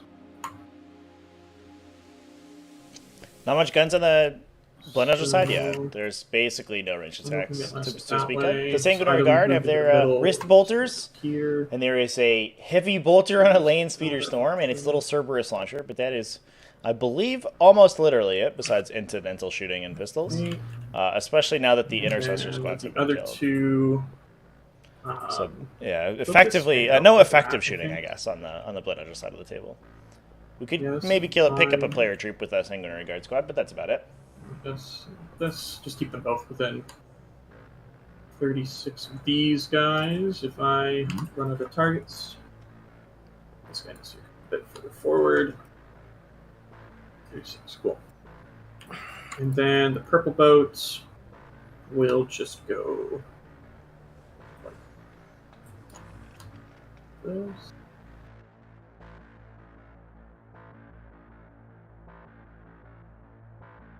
Something like this. Shoot there. Just get it with 6 within both squads. Mm-hmm. 6 there. So actually, no, we're just gonna lift somebody of those guys, so that's fine. All right. So you should be able to deep strike in my deployment zone. I need to reach these guys because there's much guys on Because the this is none. Yeah. No. Yeah, that's not possible. Okay.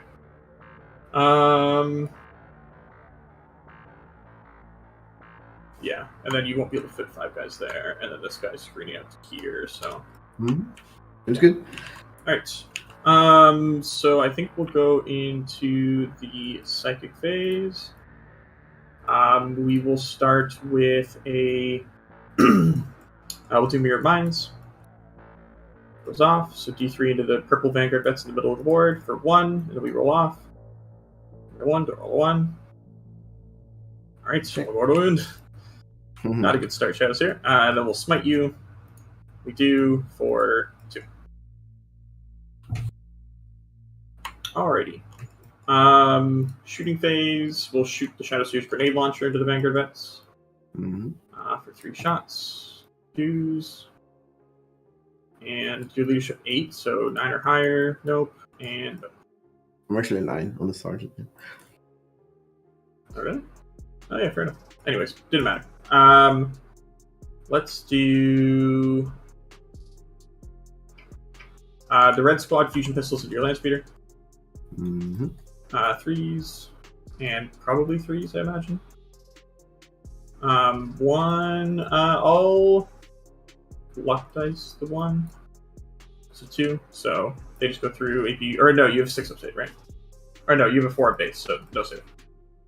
No save, so. Yeah. So first one is 3 damage, and then the second one is 6 damage. Yeah. Does it explode?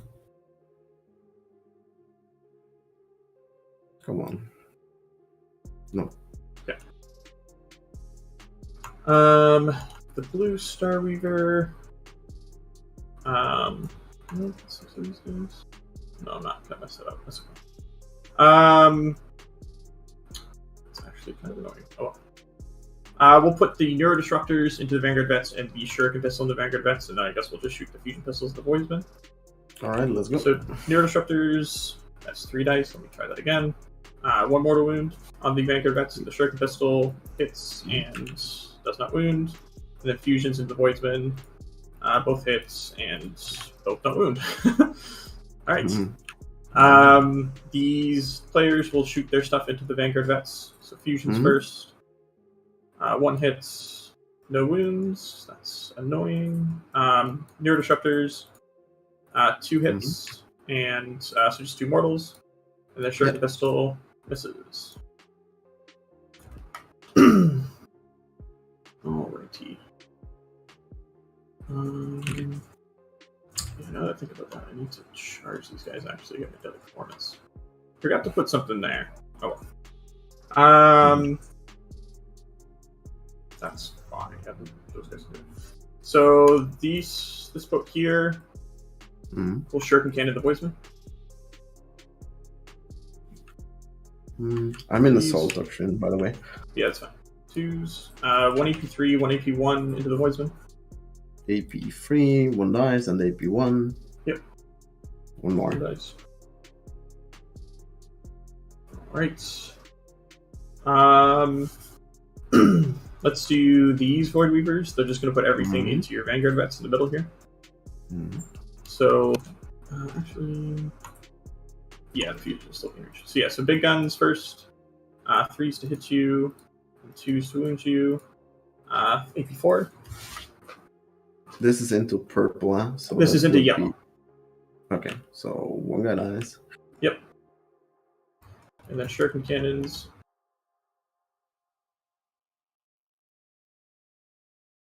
One AP3, 3 AP1s. These are good. And then this Making one. all their is- saves. One more Nice. dice. One more dice. The purple boat will put the pistols into them. Cool. Fusions, 1 hit, and doesn't wound. I'll luck dice that, I guess. So, AP4, of course. Their disruptors, 1 hit, so just 1 mortal, and then the shuriken pistol hits and does not wound. Alright, well, it's not going as I would hope. This boat will put this stuff back into there, so fusions, 1 Wait.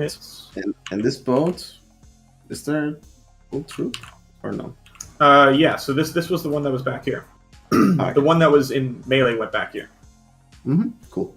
So 1 hit and no wounds with the fusions. There are disruptors, 1 mortal, shuriken pistol. Shooting hits, is and, a little silly doesn't wound. so far on the Harlequin Ugh. side. Not a ton of damage getting done. 2 units Yeah, and 2 that's Vanguard rough, veterans man. remaining alive. Let's do the purple boat will shoot its shuriken cannons back to the Voidsman. So right now we're trying to get a kill for 4 hits. deadly performance. 5 wounds. If we can get 2 kills in the shooting phase, that scores 1 of the I think they're 4 halves, and then I believe having the player troop in the enemy deployment zone will have scored the other one. Let's do the yellow So we boat, should, the we shuriken actually should be, I think, okay to score deadly performance so far. Okay. that was better. 1 AP3, 3 AP1s. Hell of a secondary for sure. Not very difficult to score at all. Oh, they're making all their And saves. Okay. All right. Alrighty. Cool. That's a little annoying. The Void Weavers in the middle. We'll just do. We'll just put everything. No, we can't do that. We'll put a shuriken cannon. No, we'll just put big guns down at the Vanguard vets all the way to the back. Actually, Cool. no. We'll do 1 big gun into Vanguard. Mm-hmm.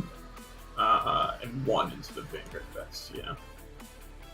Cool. So into Vanguard, Mm-hmm. 1 hit and 1 wound, DP4. Sangard, so AP3 becomes a 4. yeah, 4. It's good. Alright. And then it's the Vanguard vets at the back. 2 hits and 2 wounds, AP4. Cover. So Okay. 1 guy dies. The saves are they're pretty good. They're pretty good. Yeah. Alright. That is all I got for shooting. So we'll do some charges. Actually, So Vanguard veterans remain alive. Question is where this troop master is going to end up Voidsman. going.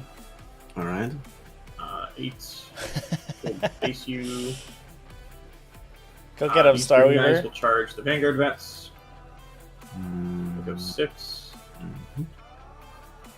Wonder if he does have Foot in the Future, so we do have basically infinite charge distance on him. He could make an automatic charge into the Vanguard There. veterans, I think, behind the Star Weaver if he wants to clip them out. He's a good profile into Dante, but it might be a little bit of an overextension. Inch. This guy will be half an inch. Because he would much prefer to hang out by the transports. Inch. And this guy will stay on the objective. And then we'll spend a CP to do the Embrace stratagem on you. So 4% of mortals. 2 mortal wounds. Into The the Vanguard. Vanguard. How do I pull? I pull like. Yeah, put it on me exactly. I'm still thinking a bit. Yep. If I pull this one, there's still a lot of attacks coming in hot, but yeah. Yeah, you're exposed anyways where you are, so might as well survive with those saves. Sure. Then we'll do Purple Boat into Vanguard Vets. Mm-hmm. 6 inches. And he'll just base both of them. Troop Master will charge the Sandguard. 5 inches. Cool. I guess we're only 2 of you. So going into the Sanguinary Guard with the Troop Master. All right. This boat will Troop charge Master. the What do you got? Vanguard vest as well, I guess. All right, let's go. It does prevent a heroic intervention from the Sanguinary Guard. This. So I think relatively safe from the Troop Master. That's all the charges for fighting. Okay. We'll start with the Troop Master. Spend a CP for mortal wounds on 6s. So we're going to be dealing Mortal mortal wounds on Sixes. 5s for the pivotal roll, mortal wounds on 6s for the strat, I am -1 to hit, with so full you get reroll, down so for probably damage. pushing for those 6s. Ooh, looks like a bunch of 3 misses. wounds, Awkward. Rerolling. 2 So mortals. 3 mortal wounds, 3 at AP3. 3 mortal wounds and 3 AP3. So Yep. put time on me. Mhm. So 2 die. 3 die with the mortals. 3 die. Cool. I will 3 take die. that. Okay, and then I'll spend a CP and, And then he jump back into the escapes. boat. Yep. I can Goodbye. only do that if the boat is not in combat, right? Nope. You can do it no matter what. Give me a sec. Pretty sure. If not, then I just wouldn't charge those guys with the boat. Yeah, that is a is good it, question, because you may not be able to embark if it's engaged. Is it a rule of like? I think it's a transfer rule that you cannot embark into something in combat. I believe so. Yeah.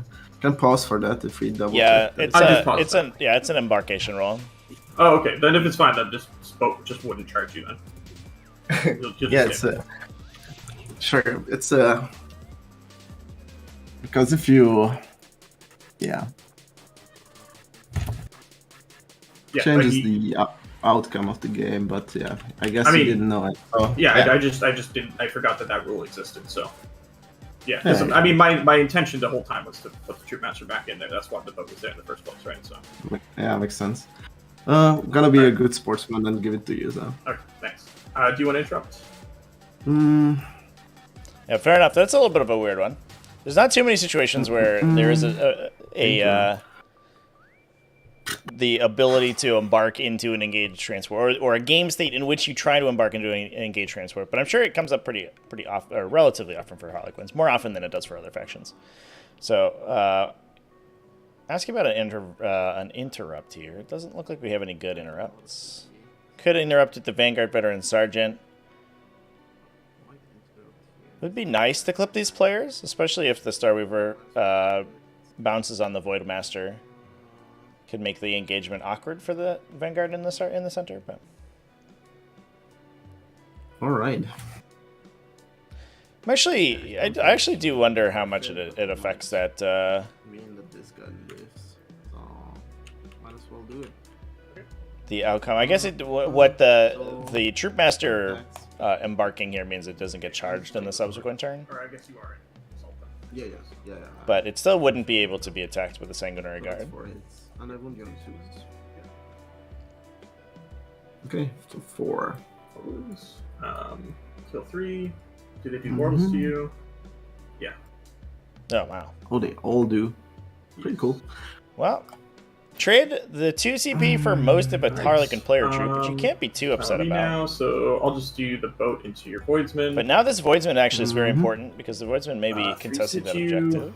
1 hits, 3 to wound you. No wounds. Fails to wound. How important is it that I kill this guy? Not that big of a deal, to be fair. Very. Yeah, it's fine. We're only going to be holding 1 Or for Blood Angels. he moves 6, right? He doesn't score me Relentless Assault, to be fair. Oh, he doesn't? Okay. Yeah, I think it's fine then. Yeah, we'll just do the boat into the Vanguard Vets. Mm-hmm. Those darn boys. And then 3 is just 1, if you want. 1 AP1, so 3 up. Was good. Spicy Right. saves. But does the You strat can require do you that to embark? with your Or does it Voidsman just and let you your move? That That I don't me. know. So this is going to be The 10 Harlequin strike. attacks with the lightning claws, and then 2 from the right. Yep. Yeah. Yep. So this is on force, and then on force. And you're rerolling the red dice. Yeah. So 3. So that many. Take 1. Okay, and then your Voidsman. The Void's Master is gonna strike with his mighty 2 attacks. Yeah. Doesn't hit. All right. He tried. Just morale then, I think. Mm-hmm. These guys So are... I need morale. I'll just do my players real quick. No, chat. Curtain Fall just lets you... Box. No, good. so... I think just the Voidsman. No, I lost 3 on the Sanguinary Guard, and they have leadership 8, and they're not within 9 yeah. of them. Oh yeah, you're right. No, it lets you embark very 6 smart. inches, doesn't let you move. So, You're right. Yeah. If If he couldn't and also move back these into guys the are fine transport, because yeah, it- he would just get killed by the Sanguinary Guard. So that would be a big deal, and it would also allow the Sanguinary Guard to put more models in the objective to hold it. So yeah, bit of a misplay from Jonathan, but Paper gracious enough to let him take it back. Yeah, just avoid Master then. Yeah. What does he do? What does he do for me, actually, if he survives? Can go on a mission, but doesn't really do much. What do I need to score? I need to score Relentless Assault, which I will get by these guys. And then...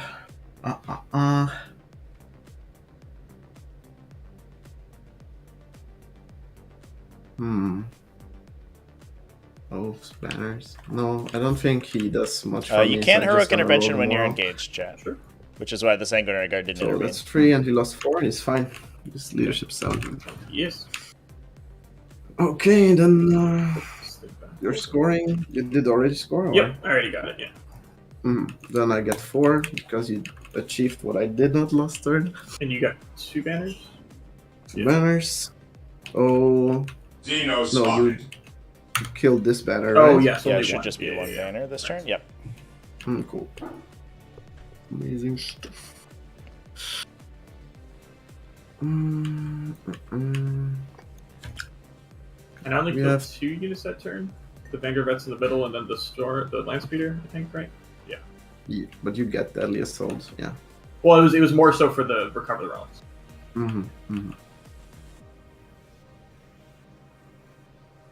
What do I do here?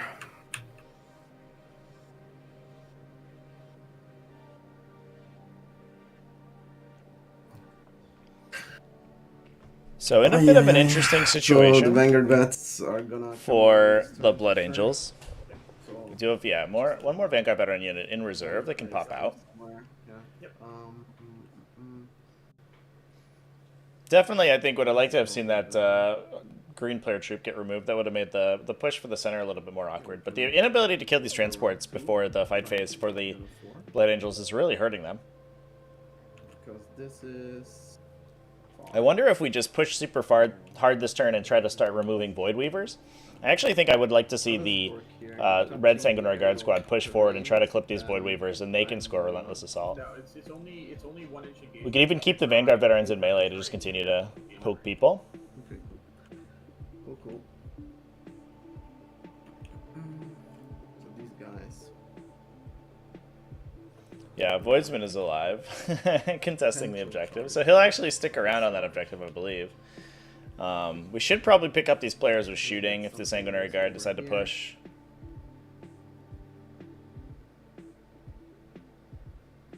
Anytime a Sanguinary Guard is, or anytime a Harlequin Trooper is out on the table, I feel like we should be pushing to try to kill them, so that we don't have to kill them through the transports.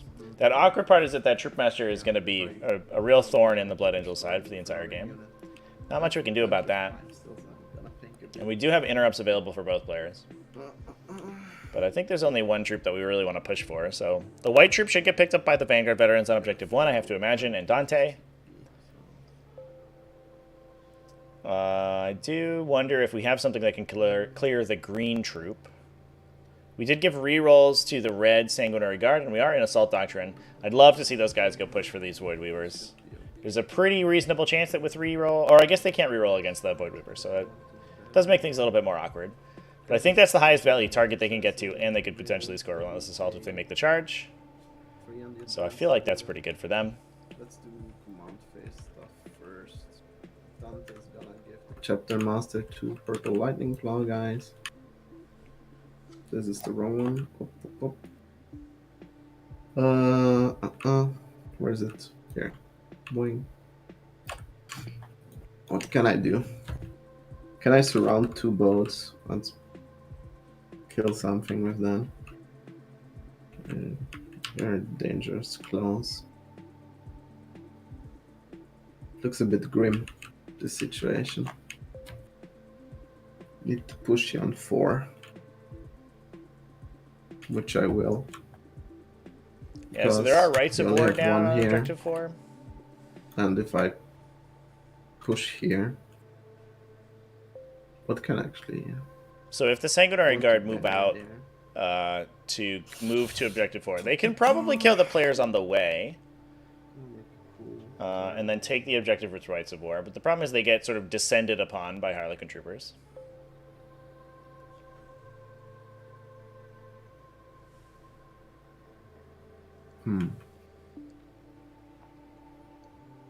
Yeah, these guys will fall back, because it also means this objective is gone from you.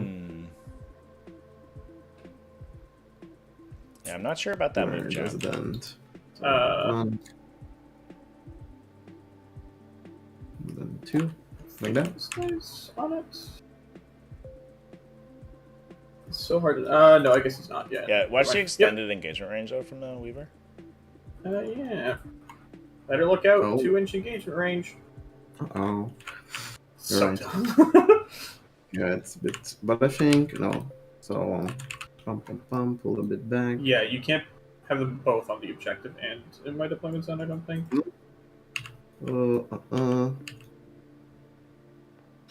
So what is more important? Like this? I think actually this that's is probably actually fine. Right? Yeah, I think this is fine. And 1 is in the... On the objective. Oh, yeah, because you don't need to be wholly within it, right? You just need to be in it. Just touching. Yeah, okay. What do we do with the Void's Monster? So that It can be loses a annoying point by just- on O's of Moment. Yeah, so I'm gonna be honest, Chad. I don't love this play. So you lose the Oath of Moment. We take the objective and break the banner for sure, but we could fight 2-inch engagement through here. So if we kill these guys, we could grab the Relentless Assault anyway. If the Sanguinary Guard push up, and they do charge it +1. So their charge into these guys is actually really easy. It's only about a 4 or 5. So they could charge up and then pile and consolidate over here. We get 2 guys in there like that. We end up with 1 dude touching the objective, and then a 2-inch engagement range through the Void Weavers if we clip them. And then that has the same effect, basically, but we don't lose the Oath of Moment point, and we probably clip a Void Weaver squad, or at least kill 1 Void Weaver, which is a big deal, because the Void Weavers are doing a lot of damage in the shooting.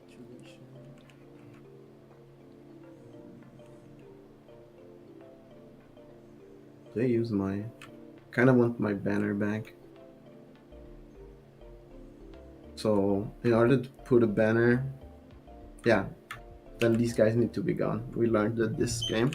So, at the end of my round. So, I can banner with Dante. These guys can go for Oath. Or maybe they can even banner and then I... Given as an insurance, but these guys are also good here, because then Sanguinary Guard can go on a mission. Tricky. Don't want to crack a boat, but I kinda want to touch this one, and then maybe touch these 2 Void Weavers. So it looks like we may be just engaging the Void Weavers. It does make the shooting a little bit more awkward, but the Void Weavers will just fight you. Or It's 1 for... they'll just have a big fight with you, I think. You don't want to charge with those guys, so it's 1. And then... Yeah. Think... kind of need a chill turn still.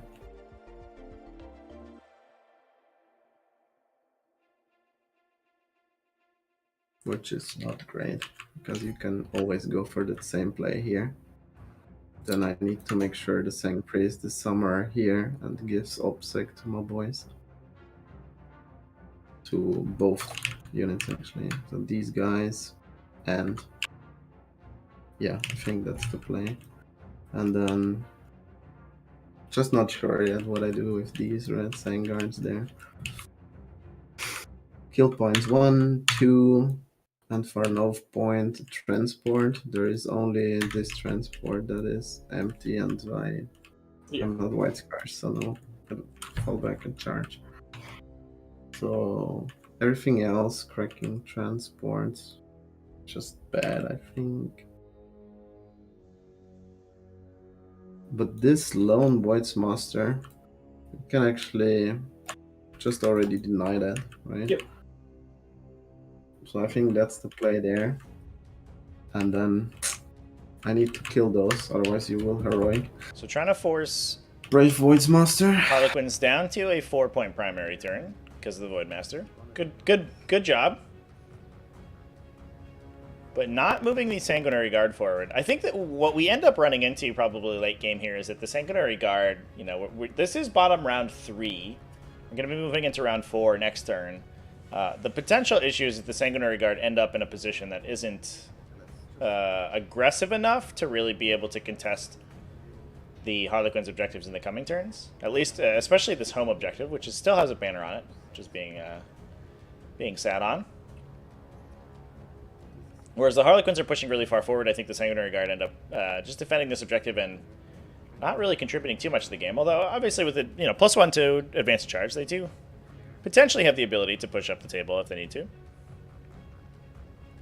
But playing so passively, it means they survive, but it does mean that they are not themselves scoring any points. I do wonder what we throw in the middle for Oaths this turn. Maybe we attempt with the Intercessors? I have your troop monsters still in there. Okay, let's do something. What is this? This is a 7, becomes a 6-inch charge. It's a 6 becomes a 5, right? So we have 12. Okay. Yeah, then I was just measuring. I think it's actually not that bad because I might kill a Void Weaver. Okay, so it looks like we might we actually might look for the charge on the Void Weavers. So let's do that. Yep. Or they go into the middle for Oath. It's also not bad. That's a point. And they shoot the Quinzies. But no, I actually need to charge it there. It's actually a point either way, kind of So I'd rather hilariously, go for because that if they play, destroy a and Star then Weaver, this that's will do- also a point. These guys.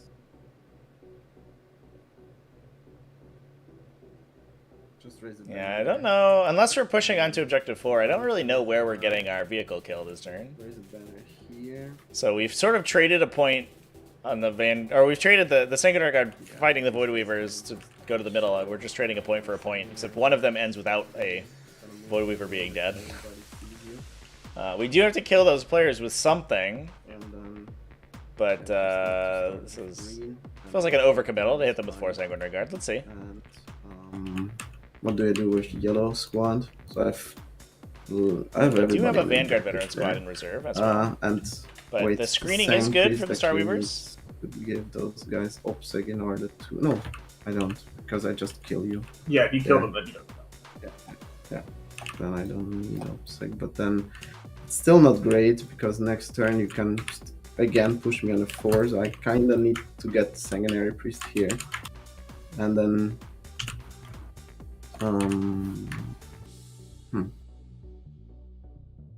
be within 6. So he was here. And he moves Yeah, I 12. mean, you have tons of movement, yeah. Yeah. And then just want to balance out that blue and green squad. Yep. Gets OPSEC, and also these guys. So Dante's gotta move over. I also here. think it's important to play around our interventions here, chat. I would like to see the Sanguinary Guard moved to such a place where they can encompass this entire take your place objective with their intervention to prevent anything from coming in and trying to just toe on it like we did this turn. That's something that we could have set up last turn, but didn't end up doing it.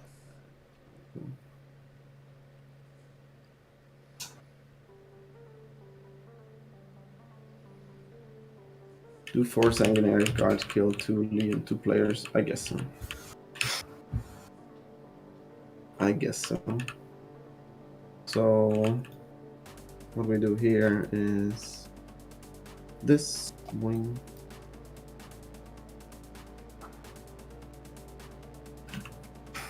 And then fine, right? And then 6 to you're him. good. And then get another relentless assault. I guess that's the play. Sure. Let's do some.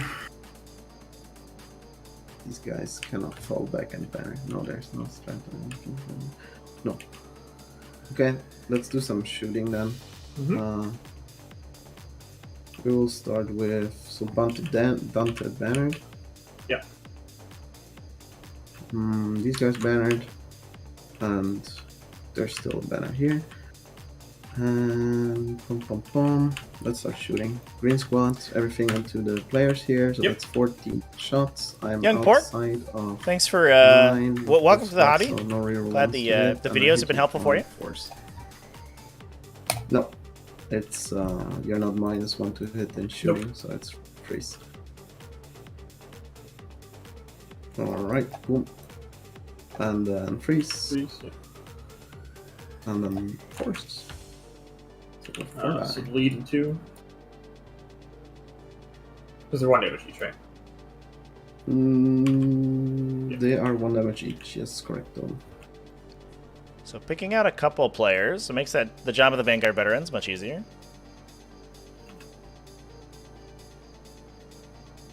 Do I protect him with the Vanguards? Yeah, I think the awkward part here is that if those Vanguard veterans now don't push, the Sanguinary Priest definitely gets killed by Void Weavers. I think Jonathon would love the opportunity to get rid of all this objective secured.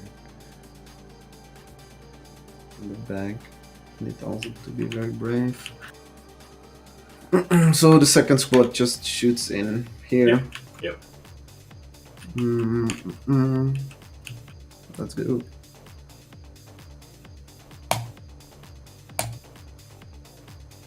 And Freeze. freeze. I guess he's dead. Probably. Just barely. Yeah. I don't know. Oh, we did shoot him. Okay. We tried very hard. Well, Sanguinary Priest, I'm And, a little worried for your safety, although he is Armor Indomitus. So he But, could 3+ invulnerable save through the Void Weaver shooting. Put It's a little 4 shots here. A little scary, though. And I'd be scared if I were him. 4 shots here. Sure. I think maybe hoping that we can sink the attacks into the Armor Indomitus and keep as many models as in the center alive as possible. Although, to be fair, I have to imagine that they'll get killed by, maybe the Shagrax Rose Troopmaster or another Harlequin troop with mortal wounds. So, if that were the game plan, you could potentially force more Sanguinary Guard into the center. And then the other. Yep. And going. Oh, nothing. Yep. Cool. So, how much do I make my charge worse? Yeah, it's quite a bit. Because the White Master, I know he fell back. There's no shooting. Yeah, the awkward part here, too, is that if the Sanguinary Guard end up shooting at the Harlequin players and they do not have an opportunity to charge, they will not score the Osa moment point. So the reason for being in the center would actually not be not be there. Enough. Yeah. So we do get in with the charge and Sanguinary Guard. Mm.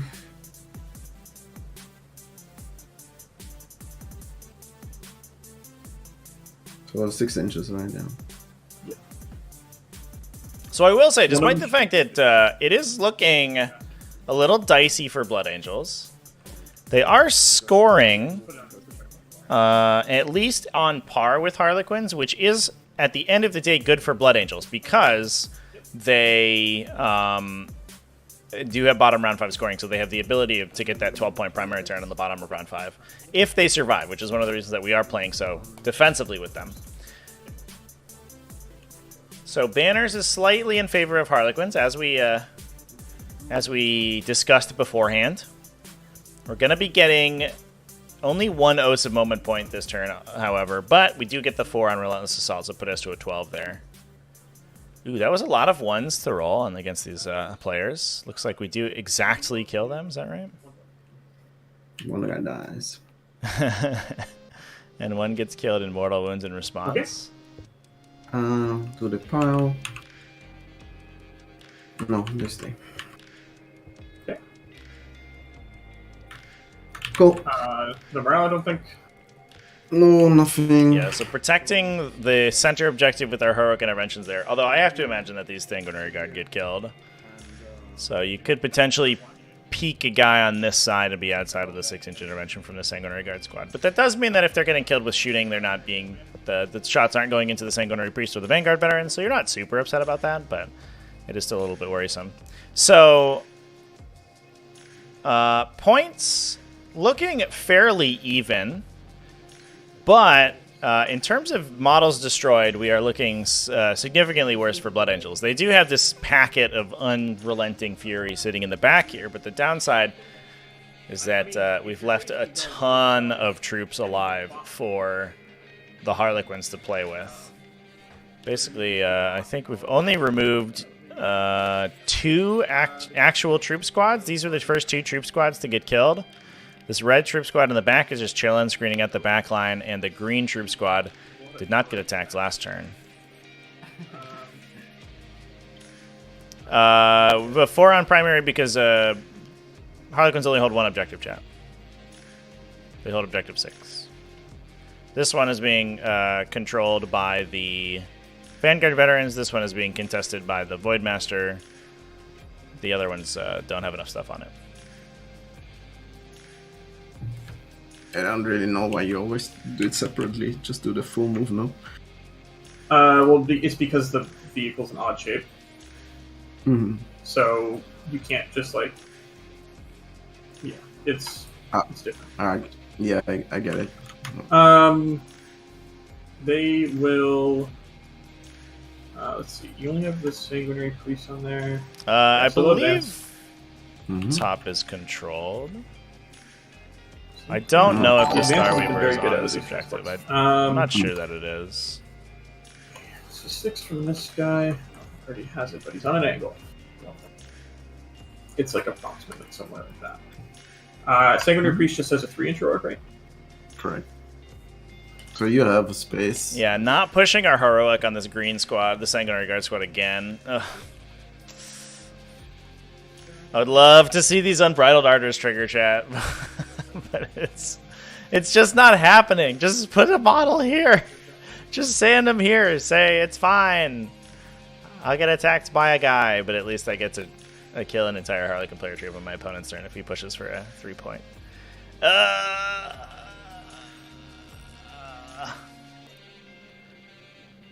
It's very frustrating to me, chat. Can't heroic with Vanguard, that's right. I'm pretty sure I've asked this like multiple times, but I just want to make sure. Yeah, no, I cannot. No worries. Just have to be more than 2 from you. So yeah, okay, that works. The Troop Master. We stand ready. You just run over and just like kill the Sanguinary Priest, I guess. Yeah, so Trip Master also has a good profile at knocking out the Sanguinary Priest. Even through Armor Indomitus, the Queen of Shards allows him to ignore invuln saves on a 5-up. So with those rerolls, he could push a bunch of mortals and ignore invuln, so his attacks through on him, which probably kills him. The Sanguinary Priest's defensive stats are 3 bin low, 5 wounds. 2 up save, 2 up save, yeah. and he has a 6 up feel no pain too, right? Correct. Okay. This is your turn 4. Yeah. So I think doing the calculus here These intercessors just kills of them. whether or not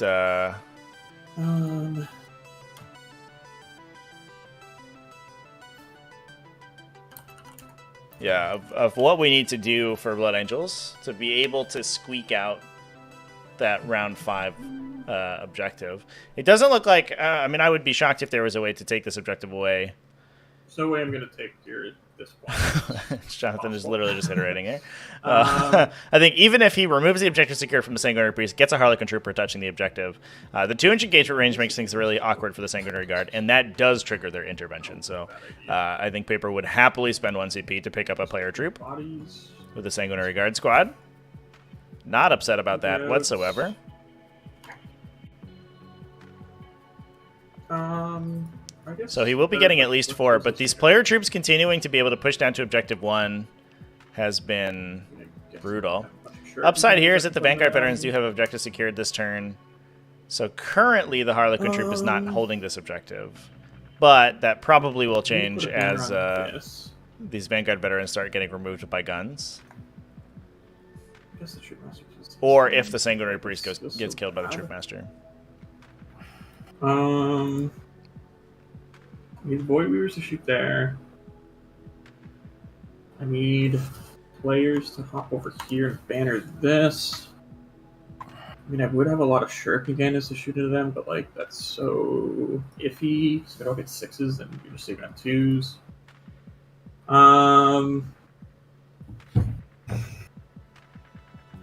Yeah, the Troopmaster will just move and just go here, I guess. Let's get that. And this boat, I'm just going to deployment So it looks like zone. Troopmaster not pushing for the Sanguinary Priest. Let's make scoring here. This is a empty harder. Starweaver now. The guys in the purple boat will get out. And that standing in the Blood Angels deployment zone does make the, like Jonathon was mentioning, does make the scoring harder for Relentless Assault, since it does mean that the Blood Angels would need 2 units in their opponent's deployment zone rather than just 1. Another player troop piling out to kill the Vanguard veterans. Assuming we don't see charges here by Yellow Squad, which I kind of doubt that we do, that means that there's no interrupts available. We did see the damage that a single Vanguard veteran could do to a Harlequin player troop, so it's not too surprising. This guy pushing up to the center objective for Take Your Places. And that does mean that I think that we'll probably see some shooting committed to kill the Sanguinary Guard, so they don't get the opportunity to kill a Starweaver.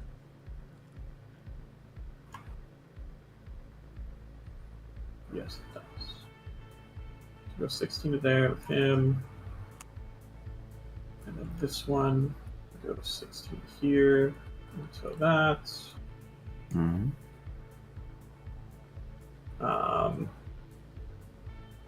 This boat. So we did discuss at the start of the game whether or not this game was going to be relatively defensively oriented, or we were going to see these players in a big scrum. And it does look like we have been playing this defensive scoring focused game, which has not been going the way of Blood Angels so far, but they do have so many models left that I think it's going to be a pretty close finish. Which is as much as we can hope for in one of these games, and especially on Recover the Relics, we can be expected to see a relatively close finish in terms of points. These Harlequin control over the Banner's objective has been brutal. Although there is a hidden benefit to raise the Banners high as the second player, which I don't know if we've ever really seen come to play on the... What is going on over here? Okay. We haven't ever really seen come to play in on stream yet, but as the second player, because banners are only now broken at the start or at the start of a command phase. As a second player, you can place a banner on an objective. It completes at the end of your turn, then the game ends before the banner can be dropped, which means that you can actually place banners on objectives that your opponents are holding, and those will automatically score you points. There's almost effectively no way to stop it. Or I mean, you have to control the objective marker. So as long as you can get OBSEC to that objective, regardless of whether or not your opponent is there and has OBSEC, as long as you hold the objective when you go to perform the action, you'll get the banner and it will automatically score you. Your opponent doesn't get the opportunity to try to break the banner before the game ends, even if they're standing on the objective, which is pretty good. So if the Sanguinary Priest survives, we could potentially see a turn where some of these squads just chain out to some of these farther objectives, and as long as they OBSEC the objective away, regardless of the Harlequins that are there, they will just place a banner to score a point, which is another potential benefit of going second and can close the gap in this close scoring game. If the Sanguinary Priest dies, it's much harder, though, obviously, because your troops lose OBSEC. Your, or non-troops, I guess. Your non-base OBSEC boys. Gonna do some moving, I think. Maybe pack up the house. In the background there, sounds like.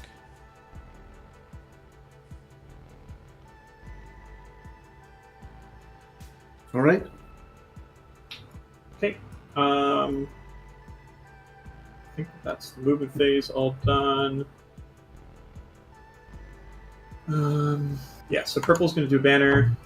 And we will go into the psychic phase.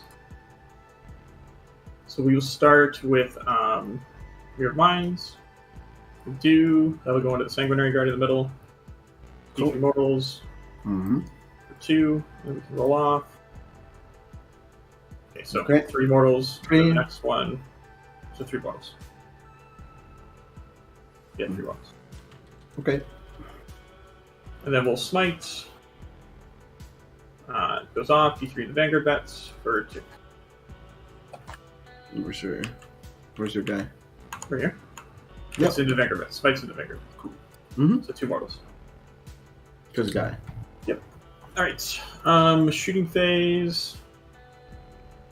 Solid psychic phase. 5 Mortals down. They're only 8. So she'll shoot the grenade launcher into the Sanguinary Guard. 2 shots. 2 hits. First one is a mortal. Second one is not a mortal. So 1 mortal wound on the Sanguinary Guard. In Sanguinary Guard, okay. Yeah. So only 1 Sanguinary Guard in the center. That should be easy to remove. So no threats to the Starweaver there. So let's do the Teal Void Weavers first. So big guns are going to go into the Vanguard vets in the back, the purple ones. Yep. By Dante. And then the Shuriken Cannons will go into the yellow Vanguard vet here. Mm-hmm. So big guns. 3s and 2s. I'm going to leave you for a moment, chat, while we go through the shooting phase. I'll be 2 back AP momentarily. cores. Okay. So 5 ups. Oh, come on. Okay. All right. Shuriken Cannons into the yellow Vanguard vet. So those are AP1s, these are AP2s. Alright, so. Mm-hmm. The orange boats will do big guns into... Actually, let's do the guys inside this boat first. They'll just put their stuff into the... we'll do grenade in the Voidmaster, and then the pistols into the Sanguinary Guard. Love my Voidmaster. So fusion pistols in the Sanguinary Guard. Both hits. Both wounds. He does. Dead. And then grenade in the Voidmaster, 5 shots. 3s and 3s, 2 AP1s. 5 up. No, he does. Alright. Cool. Alright, so now the orange boat will go just big guns into the Vanguard vets, because that's all we can see. Mm-hmm. So big guns. Actually, is this going to be range with them? No, that would have been smart. Big gun. 2s. 1. I might CP that one. What else do I have to shoot them? Not you, so just you and eventually you. Probably not you. 3 CP. Yeah, I'll see what the one. So 2 hits. 5 ups. Hey, we got one. Nice. I'll just roll the damage because it's 3 damage. You can roll your 6 ups if you want. No, it's a banger vet, and it's 3 inches from the priest. Oh, it's only 3. Okay, cool. Alright. Then let's do the Shuriken Candace from this middle Star Weaver into the Vanguard Vets. 3s and 3s. 2 AP ones. And this is Into the Vanguard Vets in the back. Good. Alright. That's annoying. But it is what it is. The Troop Master will just huck a grenade, or we'll just shoot the Shuriken Pistol into them. He misses. This boat, I guess this boat can shoot the Sanguinary Priest. Does he not look absurd? Yeah, we'll shoot the Sanguinary Priest with this Blue Star Weaver. 3s and 3s. 3 AP1s. into. And the Sanguinary Priest. Okay. Oops. Okay. These are 4 damage, right? Yeah.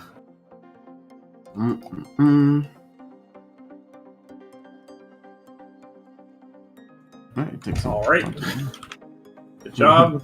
This boat, I guess, will just do the same thing. I guess we could shoot Vanguard. No, we'll try to kill Sanguinary Priest. Why not? Let's get greedy. 3s and 3s. Alright. Plural, First one. Yeah. Good. Second one. Also That's good. nice. All right. That is. I guess this guy is in range. So may as well just put his big gun into him too. Do we want to use the AP4? Yeah, we'll just shoot the big gun into the Sanguinary Priest from this Void Weaver. Big profile. Both miss. All right. Good job, buddy. That's all I got for shooting. So we'll do some charges. Yeah. So these players are going to charge the Sanguinary Priest. So they advanced out of the transport, they can still charge. Yeah, Or... yeah, we're Harlequins. Okay, cool. I think, let's see. So if I put this guy here, within an inch of view, why can't I pick him up? There we go. Within an inch of view, we're outside of heroic there, outside of heroic there. Okay, yeah. We'll go for the charge. We go 8 inches, 20. Yeah. Do this, do this. It's gotta be outside of 3 from Dante, we're good. This. We're outside, yeah, we're outside right there. This guy can go like this, and this guy can go like this. We'll spend a CP to do Mortals 2 in the charge phase with the Embrace Stratagem. It's only the guys in engagement range, right? No, it is everybody. I'll just double check for you. Embrace. After it makes a charge move or performs heroic, select one enemy unit within engagement range of that unit, and roll 1d6 for each model in that Harlequin's Embrace unit. So no, it does not. Then yeah, you're right. So I guess he dies. 4 mortals. Okay, dies. Goodbye, sir.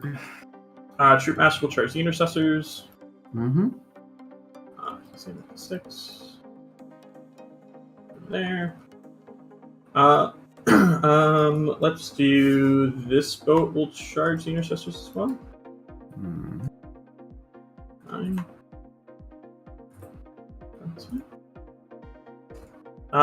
That is all of my charges to be done. So we'll go fight. Mm-hmm. These guys will hang out. So then just to start with the Troop Master. Yeah. We will. Unlikely. Yeah. Yeah, we'll just go for it. 6 seconds. Wait. Yep. I guess I will transhuman here because why not? Okay. 2s to hit you. That'll hit. That's only one. Yeah. Force wound. Rerolling. Mm-hmm. So 2 mortals and 3 AP3s. Okay. So 5s. Mm-hmm. And then 3 damage to they're dead. Mm-mm-mm.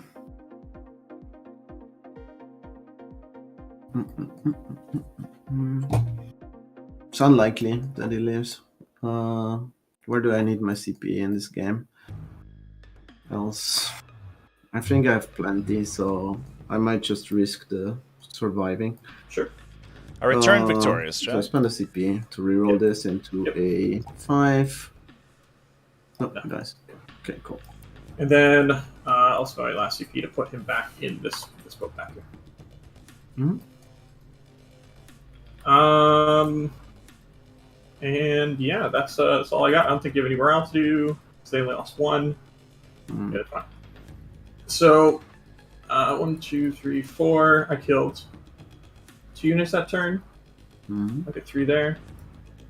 Pass it to you. Alright. I got 4. Just while you do your movement, I'm just going to go to the washroom and be right back. Cool.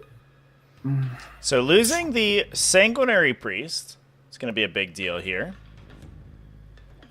Mm. Loses control of Objective 1. So only a single banner point scored as well. And opens those objectives to be grabbed by players in the future. 4 and the last. Because these have no upseg anymore. Oh, that's a shame. Yeah, no obsec as well. It's going to make that bottom round 5 score Those more banners difficult gone. to grab too. I get 1 banner point. So now down 10 points is Paper, but no secondary scored this turn, obviously. It's going to be tough to get his Relentless Assault because he does have to get 2 units into the Harlequin deployments on this turn. Void Weavers on that objective. So, Unless he is able to kill everyone in the Star Weaver, which looks unlikely.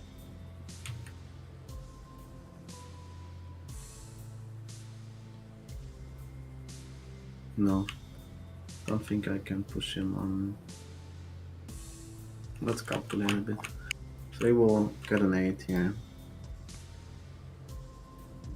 So I think, yeah, looks like Paper going to be calculating out what likely scores are and what he needs to do. And maybe that he needs to get hyper-aggressive and try to kill as many of the objective-secured Harlequins as possible in order to open himself up for a big turn on the final turn.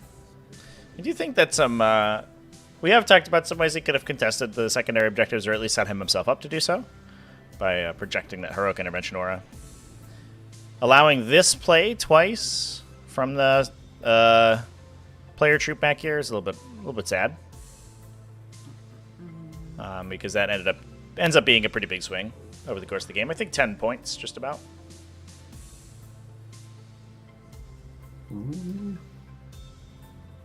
It's a banner again. Which obviously sucks. Alright, I'm back. Cool.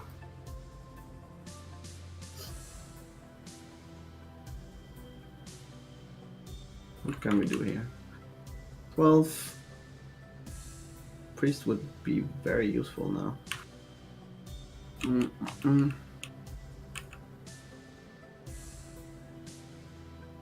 These guys take care here. Dante raising a banner. Command phase stuff. These guys get chapter mastered. Jonathan, should you be at 7 or 8 on bonus point right now? You got 3 that turn, right? Oh yeah, because I killed the Vanguard Vets. Yes, thank you. Forgot about that. Good call out, chat.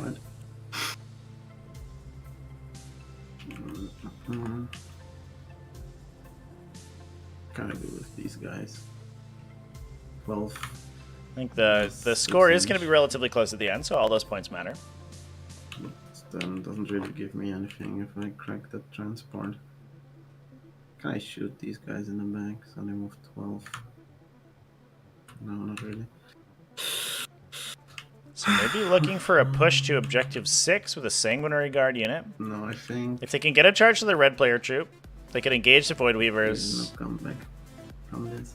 potentially knock down the objective, the banner, and clear the objective. That would be funny. This Star Weaver is worth a couple points because we'll get an Oath of Moment point for killing it. I think I need to be boring and go for another.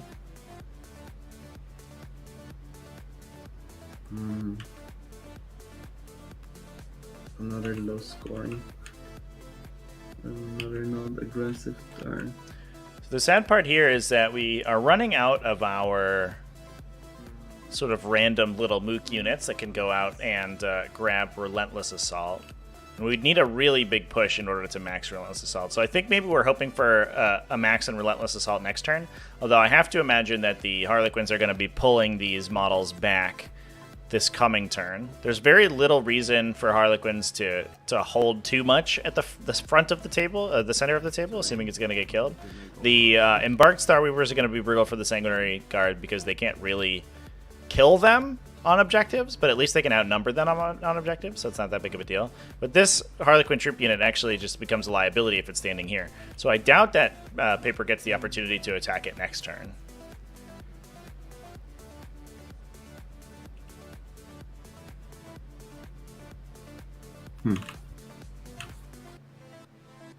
Touching these doesn't really give me anything of enough CP. I think we are seeing really the power of Harlequins right now. They have a lot of really strong skirmishing and primary objective control with those Harlequin players and the Troop Master. But then that's backed up by just a really strong shooting base in all of these Void Weavers. So the Void Weavers have been able to continue to keep up the attrition game while the Harlequin Troopers are actually out scoring objectives. And with Troopers plus Star Weavers on an objective, that becomes difficult to engage into, especially if you are like this Blood Angels army and only really operate in one phase. Big downside of this style of army.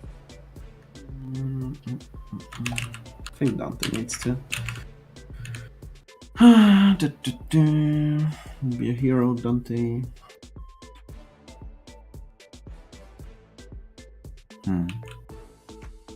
Problem is you will very likely put me on a 4 or even a 0 next turn.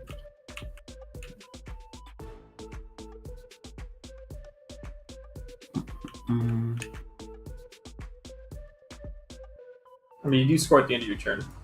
On turn 5, so. Oh yeah, you're right, you're right. Okay, then... It's not as easy to put you on a 4 in that scenario. Yeah. You're right. So I think I need to chill and do the obvious. Push you off here. And then go for done with Dante in the middle. Get an oath point. Kill maybe there, and yeah. I think that's actually not that bad. And then stay with these guys here. There's no point in pushing you off here. No, you can have this problem.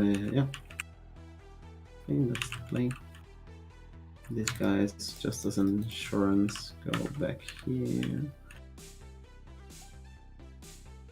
Yeah, that's what we do. Oh.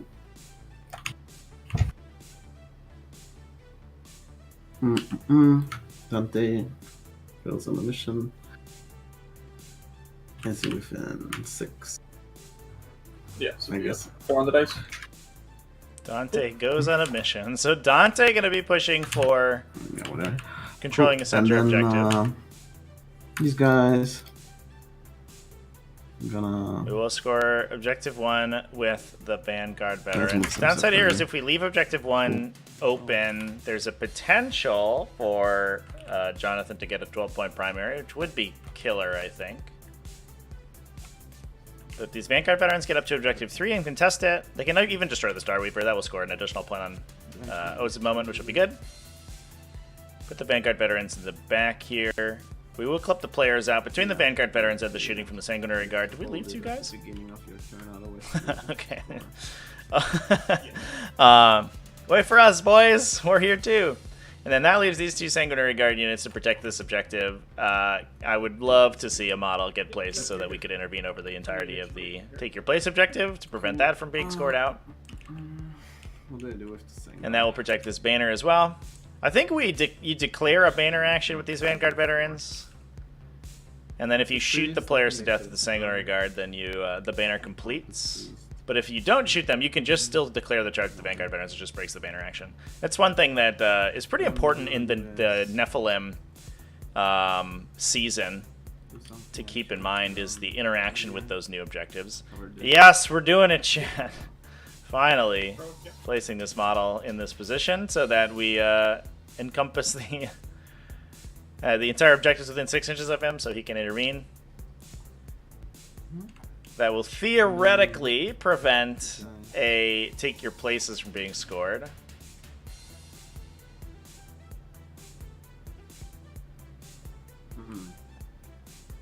Unless Jonathon wants to lose whatever gets put on the objective to the Sanguinary Guard.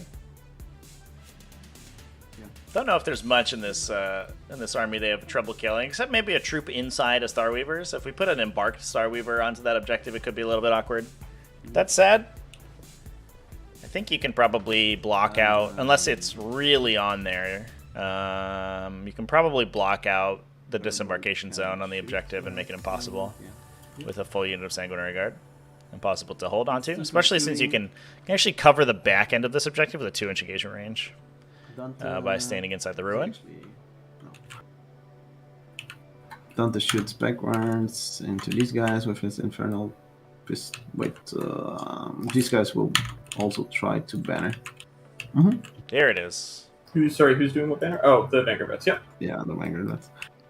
Try to banner, and then Dante's gonna shoot the the players. Yeah. I might lightning. I mean, it doesn't matter for this, but let's see, because you have I'll lightning fast the players, but yeah, cool. you hit anyways. So you're good. Yeah, so the lightning fast here would basically prevent the banner from going down because the Vanguard veterans would have to charge. Flip. This was not smart.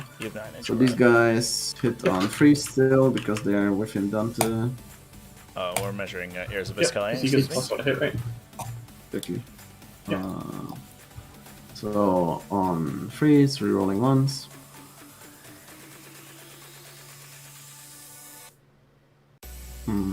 Pretty good. And then this is on freeze. Yeah. Oh, it's also very good. Get out of here, lightning fast reactions. Lose the lead. Clips most of the unit. Yeah. Okay. That should be good enough for these other Sanguinary Guard to kill 4, them. right? So. Yeah, so the lead has 2 wins. Oh yeah. And then everybody else starts blasting. So anyway, I started and this blasting. will be on force rerolling once. Yep. So pretty decent. Oh, not rerolling once. Oh no, because it's 9 inches. Yeah, didn't matter anyway. Yep. And then freeze. Yep. So that's 4. Saves. You get it. So that will clip the unit. All right. Good stuff. Keep my banner. Easy peasy. Let's do a charge from Dante into the boat. Yep. 1. That's it. 12.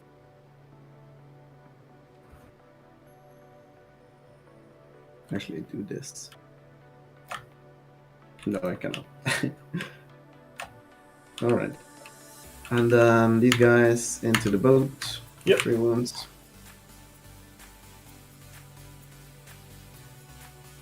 That's enough. 20. Yep. So that will lock Jonathon down to an 8-point Maybe primary on round 5. Mind if I move Dante over here on this side? Yeah, that's fine. Yeah, that'll give Then the they reroll get once. that. Those It's no You can't, reroll. you can't reroll hit rolls anyways, so. He stays where he is. Those Mirage Launchers Just, makes it not matter. Okay. So let's see what we score here. I will. Theoretically, should be Start here. 3 for Because we're not- Oaths. No Relentless, though. And No a more 3 for charges. Recover. Yeah. That is 15 Lightning Claws and 3 Chain Swords. This is on force. Yep. Blip, blip, blip. Force. And this is on force. Ooh, good roll. Rolling the blues. Yep. Okay. So 5 or 6, right? Yeah. 6 going through. You kill him. Kills the does he Star explode? So No, that just will ignores that should you. be maxed out at the No. moment there. No. Okay. And then Dante. So we should get another Six 6 or at least 5 at the end of this round, so put up to 58 to 8 64. attacks. Yep. This is on 3. Jonathan is looking at another Okay. 2 banners. Because he's strength 6, it's a special axe. So 7 plus an 8-point primary. 2 damage each. So he will score 10 at the start, so go up to 74. Okay. The boat will hit you back, unless you got anything else.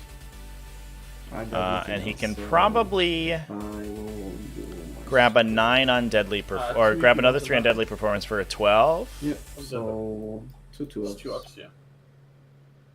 It's good. So And probably I get max for take free. your places. So it's looking like Jonathan's going to grab another I think I got 16 points I'm not sure plus if I already endgame scored it, banners. so So in Jonathan's turn- looking at an 2 turn 1, and then 80 1, right 1, now. So you should be at 4, yeah. This is turn. Yeah, 4 is correct. and then potentially No, end of turn Relentless banner is scoring fine. and potentially recover where the relic scores. So And, we'll score I think this is more or less it. 3 recover the oaths, relics, I yeah, get 3 2. recover the relics. Oh no, 2 recover the relics because the Star Weaver didn't die. Thanks Dante, you're the best. 8. Your score. Air, or Epic Hero of the Imperium, my butt. So then we have to push for a 12-point primary So 2 banners up for paper. 12-point primary Let's assume you get those 2. would put him to 70, and he would have to make up the rest in bonus and secondaries. He could potentially score 3 on Relentless, 3 on Oaths, You'll get 2 banners next turn, and then you can raise and he would have to score the last turn. Unless I at least 10 more between, So that's, 9-ish. or at least 5 more between banners and recover the relics, which is probably doable. 12, let's see, 13. I think Is it Jonathan probably doing the 12 same votes? math here. And then This is gonna be a Relentless, close- probably just close 12. game. Because I don't think you can get enough to use my deployment zone anymore. So you're at 56 minus your end game primary. I'm at 72. I can get another. I get 2 more banners this turn as well. So I get deadly performance of 3. Yeah, it That's- depends entirely on how much damage 7 these banners. Vanguard veterans can withstand, Yeah, if you- I think we and can whether or just not start Dante down goes from down, which I here. imagine don't he think does, I can catch up, even if I get to the this entire Void Weaver squad. and Relentless Assault. Yeah. So Relentless Yeah. Assault for this, and then O for. So let's assume I do max and get like. Yeah. Uh, So banners. So Relentless go to 15. Oaths could go. I was gonna go over and look at what they were doing, but this is So Relentless Assault to 15, Oath to 13. that's and some, then, that's some banners, scratch right there. 1, and then maybe 3, so 8, and then here it is.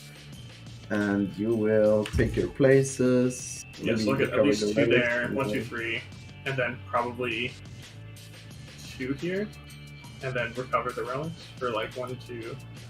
Probably at least 2. I can definitely get 2 more banners. I think we, Mhm. yeah, I think we're looking at perspective score here and realizing that the final score may be only 2 or 3 points different. I think we're at the point where we play the game out and go for broke. Alright. So It looks like it is Jonathan's game to lose here, but certainly anything can happen, especially with these units sitting in cover with Armor of Contempt. We have the Troop Master and the Star Weaver up here we shouldn't forget about. He's obviously can come in and potentially knock a unit out. And we have a lot of mortal wounds on the side of the table of the Harlequins, but on the flip side, Jonathan only with a single CP to use. And I believe 2 Luck of the Laughing God dice, it looks like, for rerolls. He'll put a banner. So declaring a banner with the Troop Master. Oh, stay there. The Star Weaver. Putting a bunch of units into No. Okay. Excuse me, chat. Expected that we would put some more units into the Blood Angel deployment zone, but I guess not. We'll run up and do a banner on this. The downside here, and the one thing that Jonathon has to keep in mind, in this red unit moving forward. Ooh. That's a little spicy, chat. We're going to drop a banner with that unit, but that does give us a potential to engage with the Sanguinary Guard. And if the Sanguinary Guard can get too far in and grab Objective 6 away from the Void Weavers, that could make things really awkward. So if Paper gets a big charge there and can get a big pile and consolidate, that could make things really, really scary for Jonathon.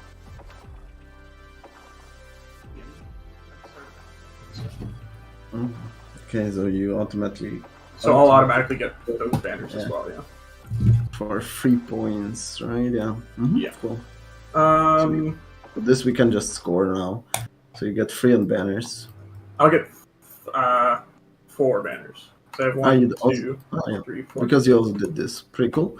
Yeah. So 11. Yeah, so just need to get my deadly performance. 1, 2. Paper could Yeah, break then those just banners, recover the though. relics points, and then I think I'm untouchable. So the guys in the blue one will get out. So Dante's 2 up. We shouldn't pre-score the banners. They could disappear. All right. And if he dies, I think he can shoot his fusion pistol if you are... That's fine. Yeah, can use our epic I deed don't to think I'm make an too attack worried about with the gun. Amazing. Our free epic deed. Good stuff. We want to kill Dante. We want to kill these guys. I mean, in a perfect world, we kill those guys, but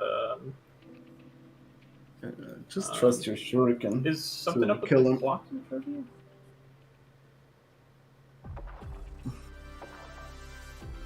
Oh yeah, Uh, something weird going on.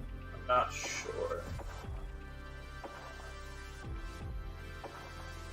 Yeah, it looks like. Yeah, I think somebody tried to pause it, probably, and it reset. That's what it looks like. Amazing. I think we had enough time anyways. There were no time issues. Oh yeah, involved. no, 100%. Yeah. Yeah, you have a combined. You had a combined 40 minutes, I think. So if you just want to play out the last battle round, it shouldn't be that big of a deal. Yeah, I think we'll be okay. Mm-hmm. I think it's mostly just kind of like blasting Dante with the majority of my army. Let's see if you can get him. But I think the mortals. Yeah, the mortals are what's going to do it.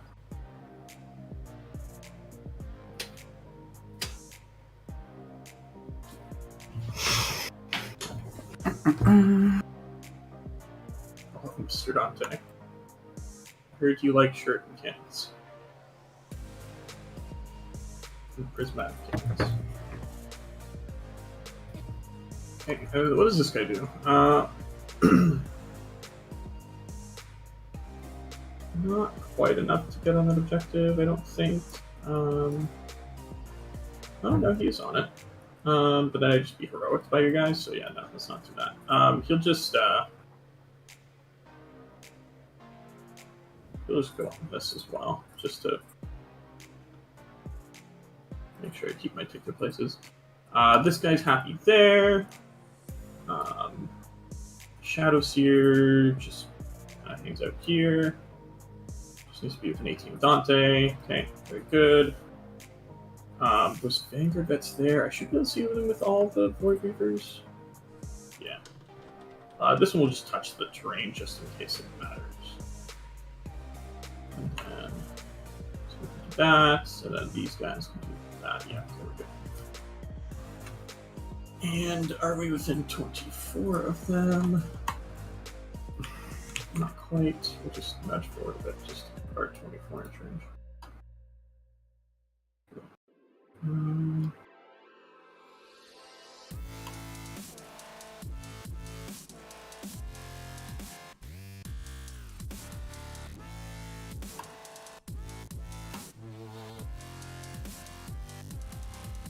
That should be fine.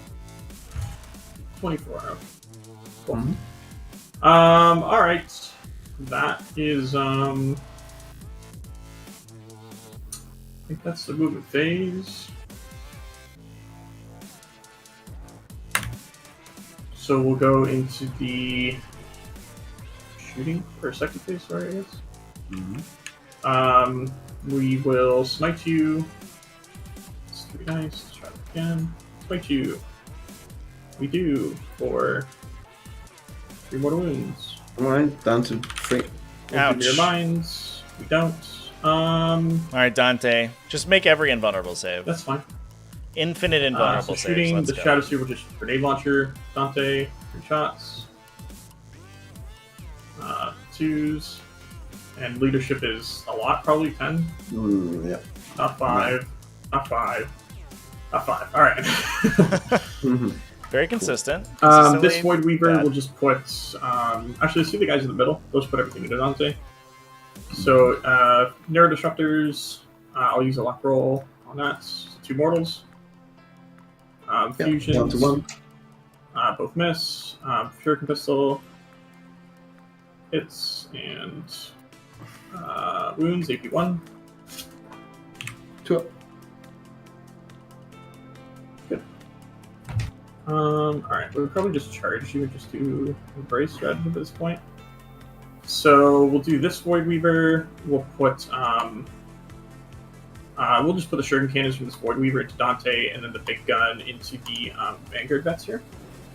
So the big gun is a Vanguard. What's that? You can also fight on that. That's fine. Perfectly. Okay. 2 hits with the big gun and 2 wounds to the Vanguard vets, AP4. Yeah, we got one. Shuriken Cannons into Dante. Ooh, look at that rending. 1AP1. All invuln saves, for Dante. us. Let's go. Invuln, save it up. No, he dies. Oh, And let me check sad. if he can actually shoot, or is it just fight on that? So I'm gonna quickly double check there. Yeah, so he may see a shot into the Star Weaver to try to pick it up, which would be a big pickup if he is able to convert perfectly into that thing. Hit, wound, fail a save, 6 for damage would be good here. Would allow the Harlequin troop to bail out, but that opens up some easier kills for the Sanguinary Guard on the coming turn. Just fighting? combat. Yeah, Okay. just fighting. Goodbye, Dante. Yeah, okay. Alright. So Not then this boat over here will shoot at the Vanguard vets. A bit of a change to only in death. 3s and 3s. 2 or 3 AP1s. Just 2 ups. Good. Let's do the orange Void Weavers. We'll put everything into those Vanguard vets. Yeah, just put everything in them. So big guns first. So pushing for the 3s, purple Vanguard 2s. vets, but I kind of think the yellow is 3 actually AP4s of more those 2 Vanguard important. vets. Because currently, these two? the yellow squad can control 2 objectives. 3 AP. 4 those. Which is a pretty big deal, because it makes the 12-point primary a little bit easier for paper. Okay. So those And Vanguards go then down. lastly, we'll just put the teal Void Weavers into these guys because that's all that's So now these Vanguard vets, I believe, need to survive with 4 1 models hits left in order to and span these 1 2 wound, objectives. AP4. Big EP on 1 shot. Yeah, I rolled 2 dice, but Yeah, I mean, they were both 5 and 6, so... Yeah. This boat will just shoot the Shuriken Cannon into the Vanguard vets as well. Shuriken, they're within 24. Huh? Yep. No, it's the blue one in the middle. This one. Yeah. Okay, cool. So 1 AP3, 1 AP1. AP1, 2 up, and AP a lot. Cool. All right. Yeah, That is all I got. Yeah. So, I got 2 more Recover the Relics. I got 2 more Take the Places, 3 more Deadly Performance, and then Banners is at 11. You can't hold more than 1 objective with a single model, chat, not a single unit. Cool. A single unit can hold as many objectives as it has models for. I get 2 on banners. Yes. All right. So 2 banners scored for paper. Yeah, so like... And he's King Tools, down you need that. 15. Max banners you can get is 2 more, because there's no way you can drop a banner anymore. Yep, I agree. So banners is at 8. Oath you can get. There's no way he can drop probably. a banner. 2 probably because And then I'm Relentless. Oh yes, because the I mean, banners. it's- Yeah, let's assume you that get is 3. true, chat. Because the banners will be up before the next command phase. All right. So the pre-score on banners is fine. So that also means that there's 2 additional banners points. So I think just to For paper, is that right? Or needed to do because it's good practice, right? Yeah. No. So they scored that out. I need to hold 3 for the 12. Yep, and you have to have me only on 2. So basically, you have to kill the players. Yeah. Players on 1 with shooting, and then. So Yeah. I need. Yeah. So I think there's a couple ways that paper could push for the additional objective. I have 3 units, so I think it's doable. We could and potentially I need shoot this unit to relentless death. assault, So one of these. And then definitely hold comes these over here. 3. Well, the problem is that you need 2 of my deployments, all right? Because I have a boat in yours. Completely correct. Yeah. So actually. Or Relentless we Assault could is like push fine. here Well, I mean, you could to do- clear that, and then You have score to go for the 2 charge, more with maybe a charge and consolidate. Let me think how I Eight can. balls gone! And then we have, I guess, a 3 open on Shooting, I recover. guess. Is that correct? Or even just these ones, right? Or did they pre-score the Either recover? or. No, because. Oh, if they I want pre-scored to the recover. hold Okay. 3, So I think it may can literally come down So- to. And then these guys need to go for the charge there. Yes. Would they not just stay there? You can even just shrink them out to here, right? Actually, does it matter? Yeah. Because That's better. You're correct. And I'm not then sure what we've these pre-scored would now, go Chad. I here. apologize. I Maybe think we shoot pre-scored everything. those, So or I maybe actually not shoot, don't think it's possible for Blood Angels to win. Is that right? So 12 gets me. So they are currently 16 away. Yeah, it's a 4-inch charge range. Yeah. Well, keep in mind though, to get your relentless assault, you have to get 2 units with one assault, right? Mm-hmm. But I also need to deny you this one. Yeah. So you So- kind of have to like move here, shoot there, and hope you kill one. Chat, once you get to the final battle round of the game, banners cannot be Yeah, removed by because enemy here models. you only have like 1 boat on with nothing in. Yeah. So this is actually way easier than trying this. Yes. Yeah. And then I push you off 1, 2. Yeah, okay. That is way better indeed. So these would string out with an advance, and then we try to I mean, hold yeah, don't that. even need it, but Yeah, definitely doable, I guess. Yeah, so yeah, I was mistaken. I know that obviously the And then all The Blood Angels banners banners will is- automatically double score. But because there were no Blood Angels on the We Harlequins stand objectives, ready. there is no way to for the Harlequin banners to get removed either. So those banners automatically double score as well. So the What pre-scoring else on banners is is going fine on actually. here anymore? Yeah. No. So I think this is but I just don't Jonathan's really game need because it. I think the players pre-scored So- everything out, and the final score will But be then I don't 83-85. Really need to interact with those guys here. Nope. So that is okay. I just dropped the 1 off point then, I guess. Cool. And then these guys move their 12.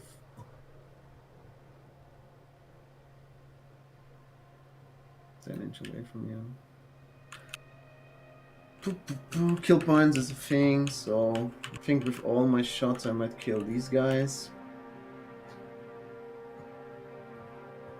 And then with all my attacks, kill these. And Okay, it looks like I think we've killed there's a 3 long Star Weavers, charge, 3 player but troops, I right, can so also far charge from the Eldari this army. and string.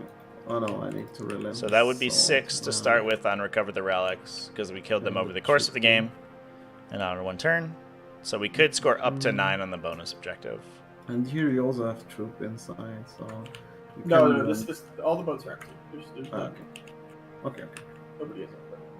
So, I think I will get a relentless assault, and I will also contest this. If you can hit this charge, right? Oh yeah. That's the question. No. I actually don't need to hit the charge. I can go for an easier one and then just get those oh, guys and then there. yeah, makes sense. And let's see if I shoot these guys and then charge these guys, kill them there, and then try to hit them along and charge. Yeah, so I think that I'm sure Paper has to be kicking himself a little bit for some of the plays that were made here, because I know there were a couple Osip moment points that were given up.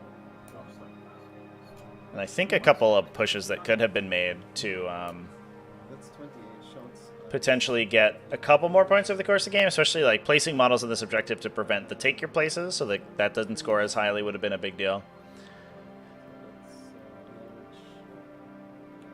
And I think almost any of those minor plays could have dramatically changed the outcome of this game.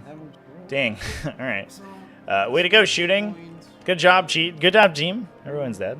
We do the charges, so I charge. So pushing into the Star Weaver. So Let's start with the charge. There. no fallbacks, it looks like. But I think it looked like we were going to be maybe pushing out of the hold the center at the moment if we want to get the Sanguinary Guard unit to tow the enemy deployment zone to get Relentless Assault. So we're going to be towing a unit in over here. And then because the Star Weaver is in the Blood Angels deployment zone, they do need 2 units in the enemy deployment zone to score that Relentless Assault. So that will max out. It's an interesting objective. It's not one that you expect to max because it is very difficult to score. Just from a positional standpoint, getting models in your opponent's deployment zone is a little tough, but because it's only within, and you can typically kill all the enemies in your own deployment zone, especially as Blood Angels, which is such a scary melee army, they do score it pretty well. So 8-inch charge on these Sanguinary Guard.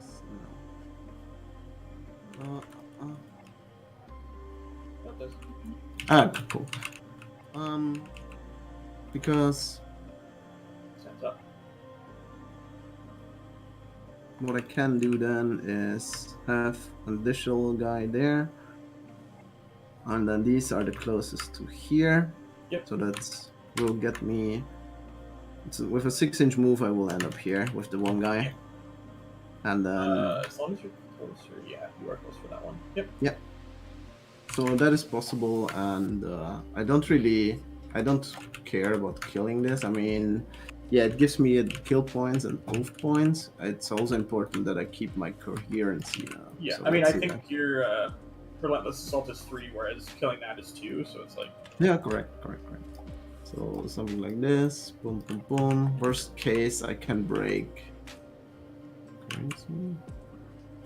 Yeah, that's cool. And then this guy comes here. And then let's just see if I can with a 6-inch. Yeah. So one guy comes here, and then he's on the objective end. In the point zone, yeah. Yeah. Actually, I do. Yeah, I need 2 units. Therefore, I did all of that. You need 2 models, yeah. This guy comes here, and now, come on, man. I'll just loop the banner just to... What is this? Yeah, and that's fine with currency as well. Yep. As long as, yeah. Well, actually, so... Well, I don't know if this guy can even go this way, though, right? It's like... Oh, yeah. That's a good point. I mean, you could have just put him a little bit closer. Yeah, probably. So, and then something like this, pull him a bit back. And that. This guy can go to this. Something like this, shift over here, and 2-inch is... Yeah, at this point. Yeah. I guess it should have been possible, but... I mean, it is, yeah, you're good. And then let's see if I kill this one with 5 attacks, and let's see if I kill these guys with billion attacks. So it's 7 times 5, so 35. Yep. Are they plus with a hit or anything like that? No, so on 4s. 35 on 4s and then on 2s. Yep.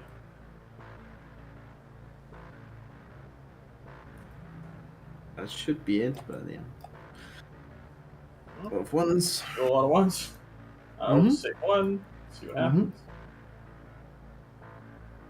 Yeah, you get it. 2 damage each. So Yep, and then 3 mortals, but I don't think mortals matter. You can just pull it up back as yeah, that doesn't matter there. And let's see if the one guy kills your stuff. Yep. With 5 attacks. Boom, boom.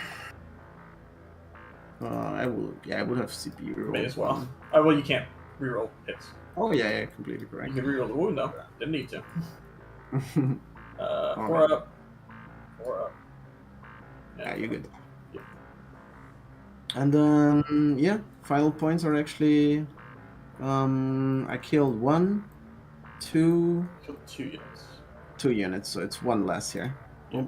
And then O's would only be 1. Not falling back, right? Because you didn't kill a vehicle. Didn't kill a vehicle, and I'm not in the middle. I don't know which of points. It would just be the 1 fallback, right? 1 for not falling back. Yeah.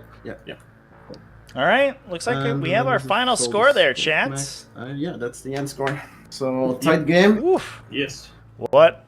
But it was fun. What a game. Yeah, it was good. Yeah. If anybody has any questions for the players, go ahead and throw them in the chat. Change coming in there. Give me 2 more points. So dumb. It's pretty good, new banners. Tight one. The one. I mean, the saves were in generally quite good for me, so I cannot complain about that one charge. But I could have that would have been a 5-point swing. Yeah, and also would have tied. And interesting. Yeah, I think the way you deployed, actually going first, I would not have minded because I could have attacked a lot with my dev company.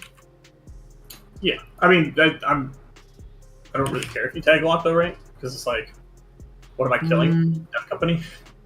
Yeah, I would have gone for a completely different game plan if you went second. Yeah, because then I would have just pulled my whole army behind this and this. Yeah. And then tagged as much as possible, so you have to deal with them and pay to fall back and shoot and blah blah blah. Yeah. The question is, would you have Phantasm back something? Probably not, huh? It's so expensive. Probably not, yeah. And then it's interesting if you can handle the threats oversaturation. Because if then I have 1 turn of safe spikes, it's just over. Turn 2. Yeah, for sure. So I would not have minded going first in this scenario because I knew the long run is kind of tough against you because I cannot really stop you on your secondaries that well. Yeah. Yeah, but it was fun. Good game. Yeah, it was very good. Yeah, GG guys.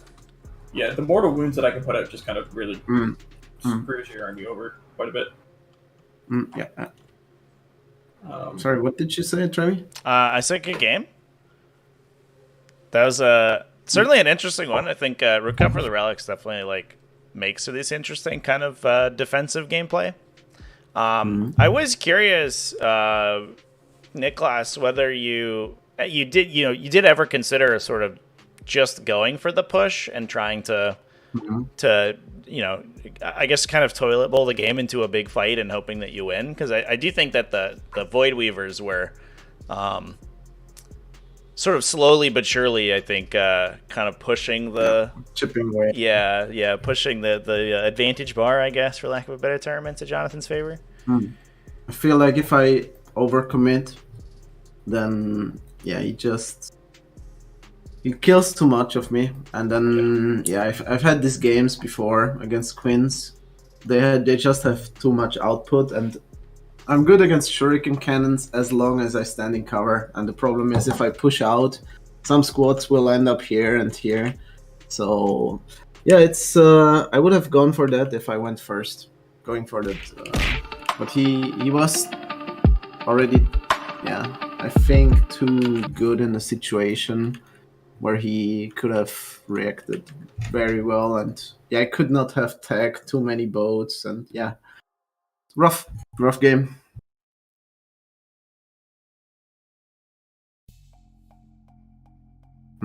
Yeah, I mean, going second really hurts the Death Company, right? Because they go from a 36-inch threat range to a 24-inch threat range. Yeah, yeah. It's tough the long game against you. Yeah, I was wondering if you could have also gone for the psychic Harlequin one, because I kind of want to throw stuff at you anyways. But yeah, then you lack the mortal wound output from the. Yeah, and then she's not smiting, right? Exactly. Yeah, because I want to be smiting every turn with her if I can. Like, if there's something to smite, I want to do it because you don't have any mortal wound defense. So, Yeah. like, Yeah. Fight. Yeah, absolutely. Yeah, I think there were also,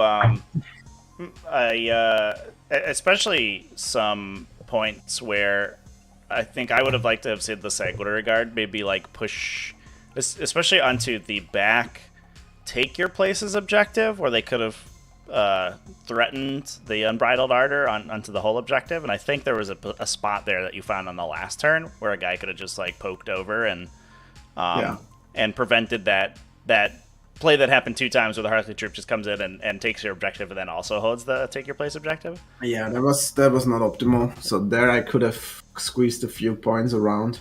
So yeah, I think like having maybe the 3rd Sanguinary Guard squad on my back objective and preventing this from happening would have been better indeed. So yeah, a few little mistakes, I would say. Yeah, but I mean, when I think like the outcome of the game largely comes down to like, you know, potentially literally millimeter placement in a couple places, you know, that the game ends up being a good one. So I want to thank you both for playing a sweet game. Jonathon, congratulations on making it through to the semifinals. yeah, thanks. Yeah, congrats, man. Awesome. And Cheers, good guys. luck. Good luck for the rest. Yes, thank you. Yeah. All right, I'll let you guys go. All right. Bye-bye. Cheers. Yeah. All right, chat. I am setting up our lobby for the next game. The players are waiting in the wings, so we will get that going momentarily here. Chat, just give us about a 10 or 15 minute break between the two. What I'm going to try to do, bear with me here if this doesn't work, is migrate over to the other VOD. If you're on Twitch, I think you should be uninterrupted. But if you are on YouTube, you should be redirected to the new stream page. So give me a sec here. We'll see if we can make that going, but I may have to go offline momentarily when we switch it over.